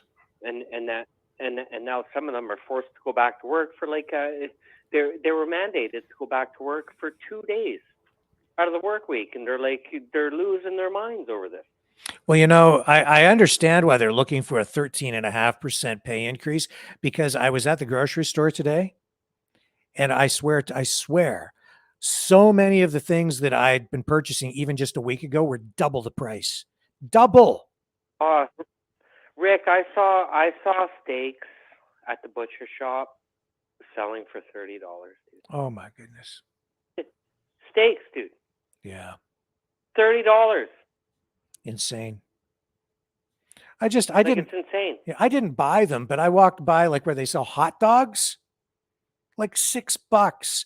Even if you used to get those chicken wieners, they used to be 99 cents. Today, $2.49. Yeah, no, it's ridiculous. From 99 cents just a short time ago. Come on. That's whoa, that's more than double. So that makes your money worth way less. It means that you were working for half your wage before, right? No, this is no good. Honestly, if you're not wealthy or if you're not well off, you can't afford to eat well. Right. Who's going to spend $30 on a steak nowadays? Yeah. Just some of the things were just off the chart expensive today. Do you know what a pound of food? Have you checked the price of a pound of butter?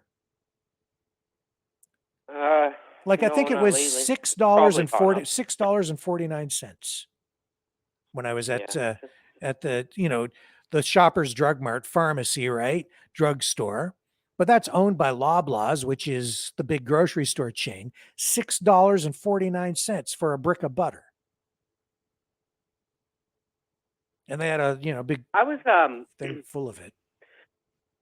I was just at a local pizza shop here earlier today. I ordered pizzas for dinner. Yeah. And we started talking about the price of cheese. Mm-hmm. And he was talking about it. He buys his cheese in bulk, and he was telling me years ago he was able to purchase pound of cheese for I can't remember the dollars amount, but he basically said it's gone up in the last 10 years 300%. Yeah. 300%. Yep. The price difference on his goods that he needs, right? And then he can't turn around and sell his pizzas for 300% more than what he was. He's forced to take a loss on that. Yeah. He could charge a couple of dollars more for his pizza, but it's nowhere near 300%. Yeah. You know what I mean? Like it's just it's a continuous loss. Inevitably, It's like it or not, losses. those price increases are all filtering through, though. It's coming through. I'm seeing $1. It was I thought it can't go any higher than $1.60, but today I saw gas for $1.61.9 per liter. $1.61.9. And again, there's almost diesel 4 even more. liters in a gallon, 3.78 liters per gallon. So that's almost 4 times that for a gallon of gas, almost. Wow. And that's Canadian dollars. Mhm. Too much, man. It's too much. And more to come. We're getting raped. Yep. They're stealing from us. We're getting raped blindly, like, and I'm discouraged that people don't, like, my neighbors, my friends, they don't seem to be clued in. Today at the grocery store, it told me it's plain as day. The stats that they are feeding us are not true. Inflation is much higher than they way are higher. telling us. And this is setting off real alarm bells for me. We are in trouble. Yep. Absolutely 100%. Mm-hmm. 13. And That's our why kids they're asking for even more. 13.5% with the Public Service Alliance of Canada. They want a 13.5% raise. Well, if they get that, that's got to trickle. That's got to trickle down into the private sector too. Yep. All of a sudden, might as well just bring minimum wage up to $35 an hour now. Yeah. Because this $15 an hour don't cut shit. Nope. It might as well be $3 an hour right now. Yeah. Like, they wanted $15 an hour. That would be at least a living wage. No, it's not. Not anymore, because now everything is inflated.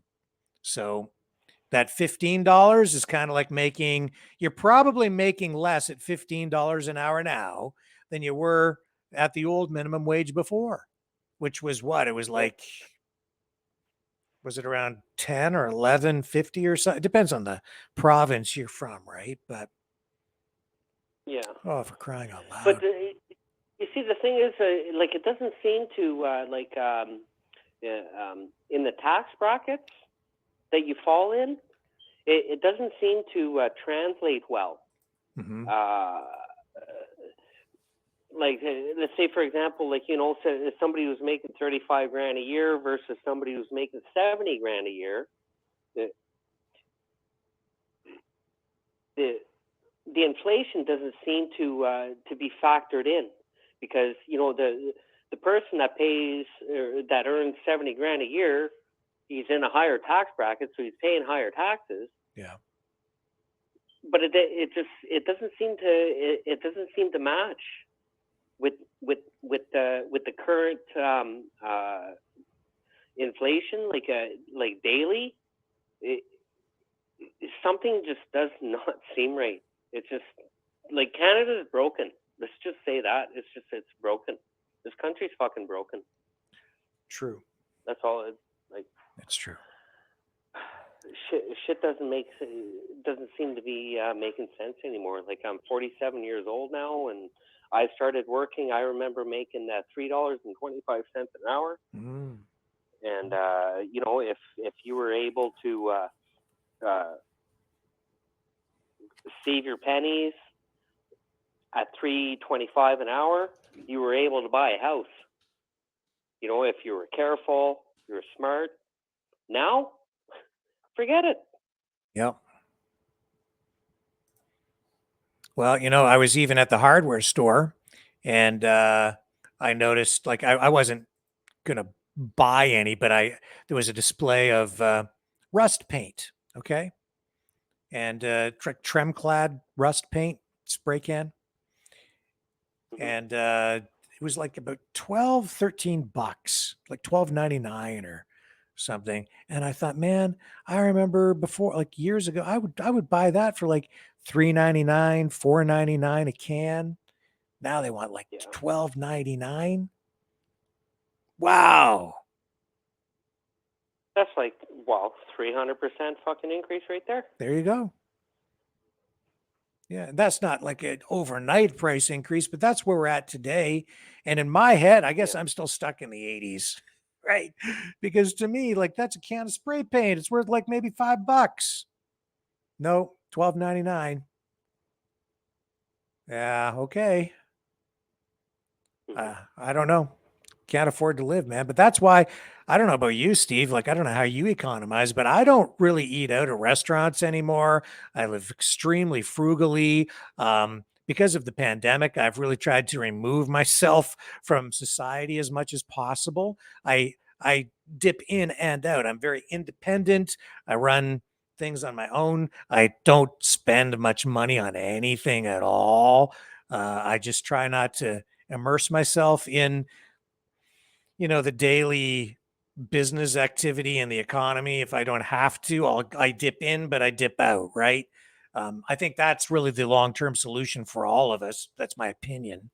I see a lot of people who are like, we have to like make a parallel society. And, when the shit hits the fan, I'm running into the bush and I'm going to make a lean-to. No, I think, we need to be able to, dip in, because we need to be able to survive. We can't really completely remove ourselves from the rest of society. I don't see a way to completely do that. Even if you're sort of on a farm or something, and you're trying to grow food and be completely self-sustaining, at some point you still need to connect with the outside world to get some of the resources that you need in order to keep your operation running. You know what I'm saying? Yeah, for sure. You can't completely disengage. So you need to come up with creative ways. And I largely have for myself, and everybody I think is going to be different. But, I even watch these prepper shows, and a lot of the suggestions that they come up with just don't seem practical at all to me. Not really.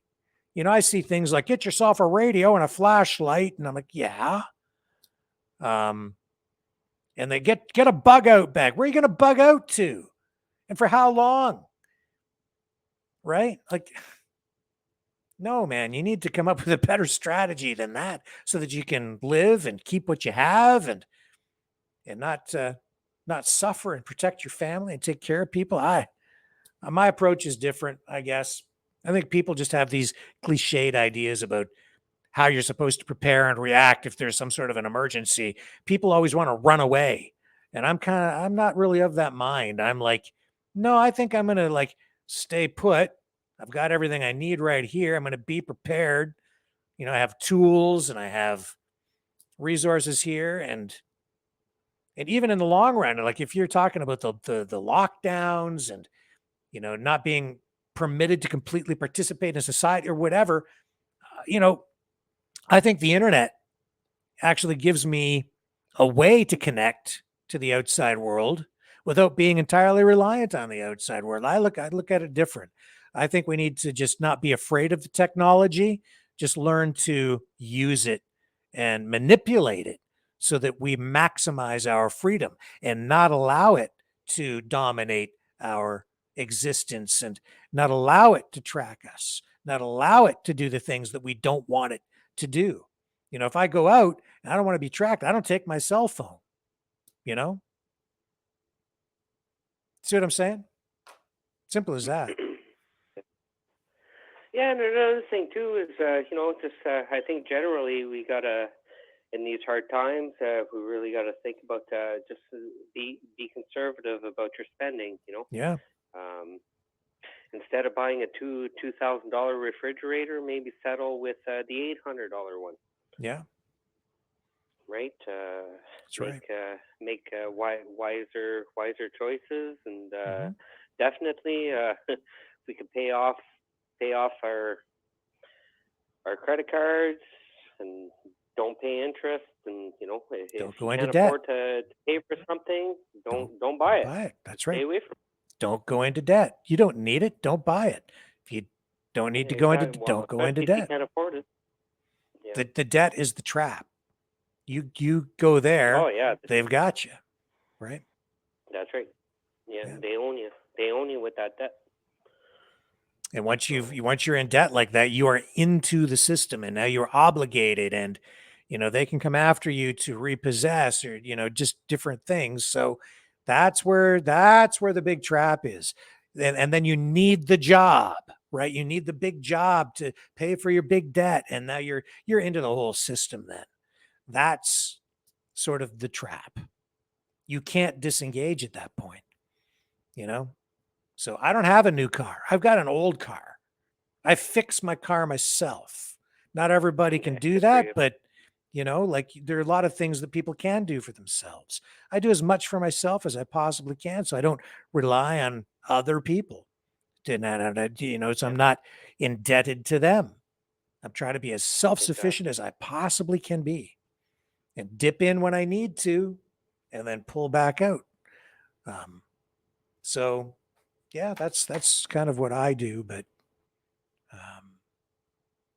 and the internet allows me to do that too. I use the internet as a tool to maintain my freedom because I do like website design and stuff like that for clients. So it's that kind of online work that allows me to not have to go and get a big corporate job again where I'm reliant on that stuff. I make just kind of enough to get by, to sustain myself and what my family has here. So it's just enough.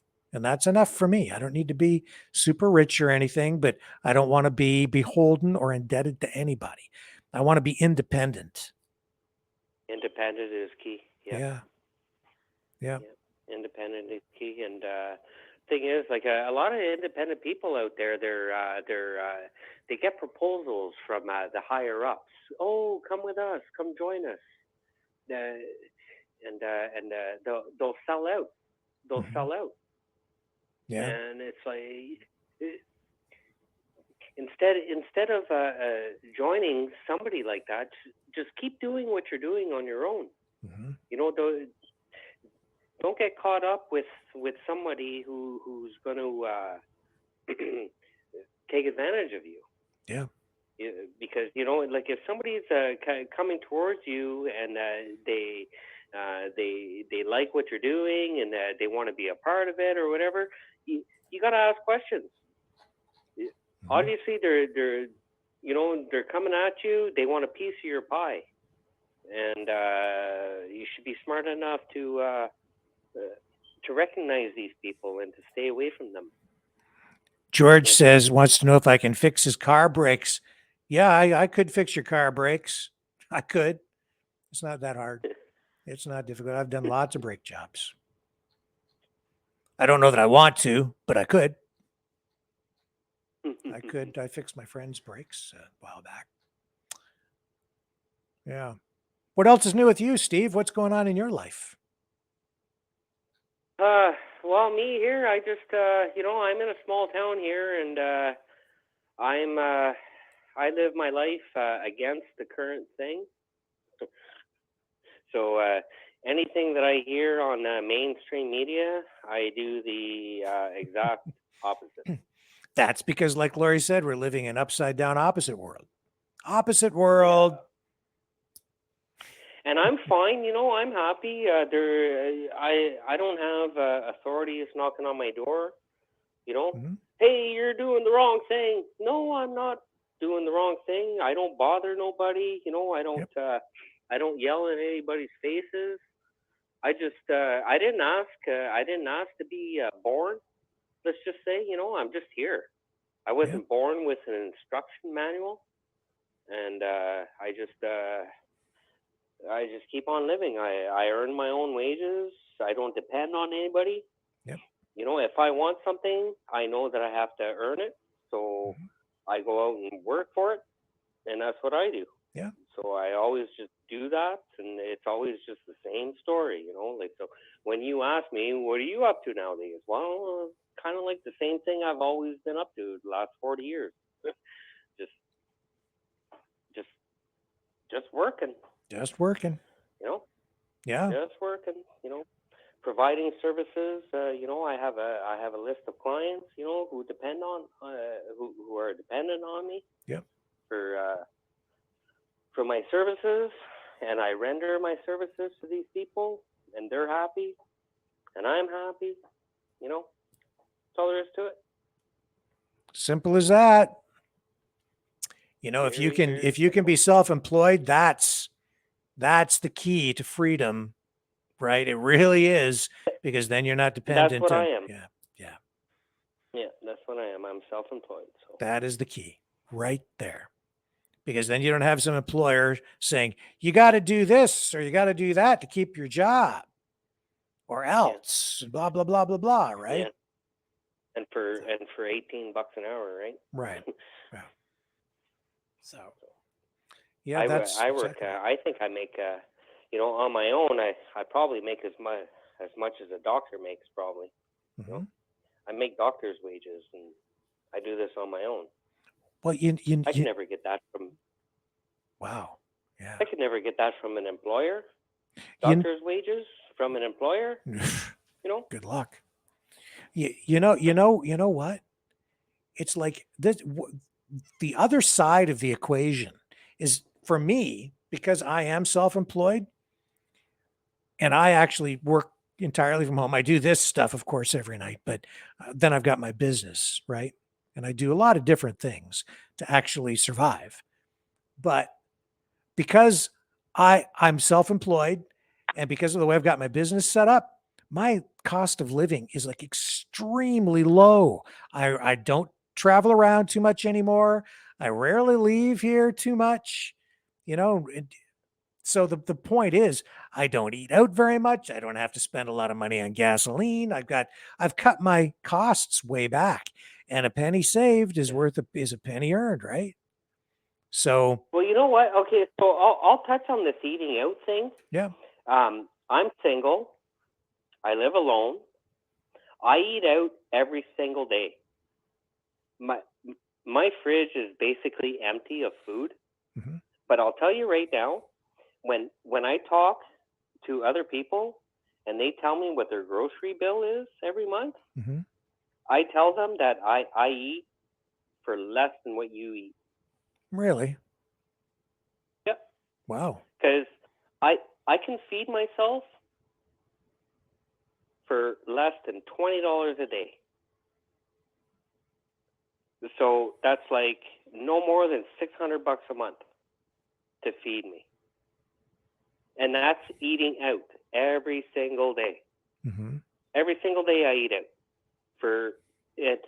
And I don't go to McDonald's or these fast food joints. No, I go to nice quality restaurants or butcher shops. You pick up a $5 pasta salad from the butcher shop or something like that, real quick.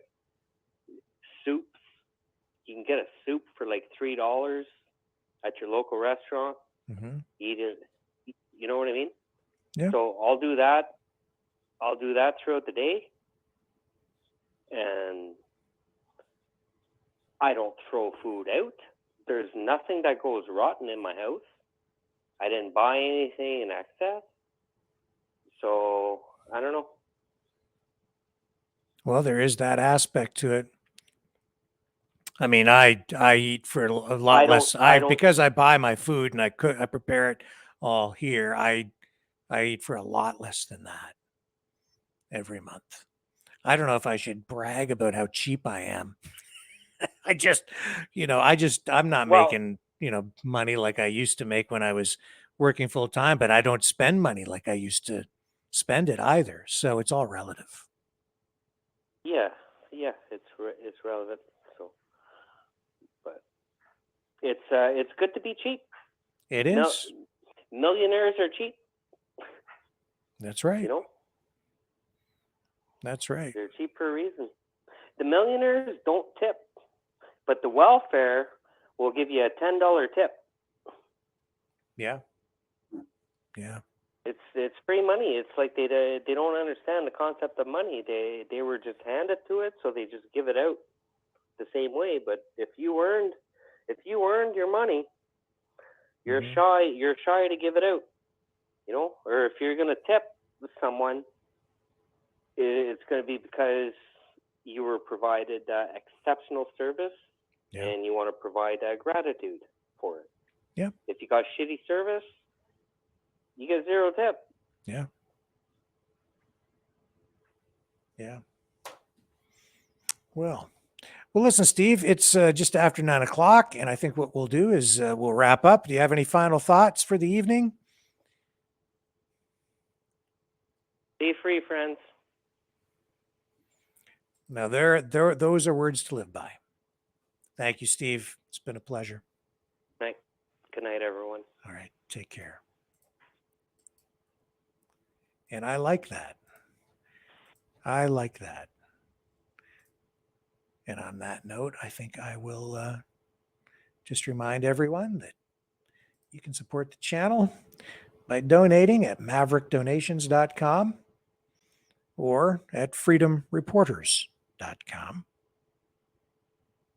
Now more than ever, we need your support. We've been totally demonetized on YouTube. Please consider liking, sharing, subscribing, hit the notification bell. If you do subscribe on YouTube, please subscribe over on Rumble. That's the free speech platform that we're really gaining traction on. We're getting, pretty good numbers over there. So people are migrating over to Rumble. Please consider subscribing to our channel on Rumble. We're also on Twitch and Getter and Facebook and Twitter, but Rumble's the biggest growing platform, and free speech. So appreciate the support as always. Been a pleasure. And as Steve just said, be free, everyone. See you tomorrow night, 6 p.m. Eastern Time on the flip side.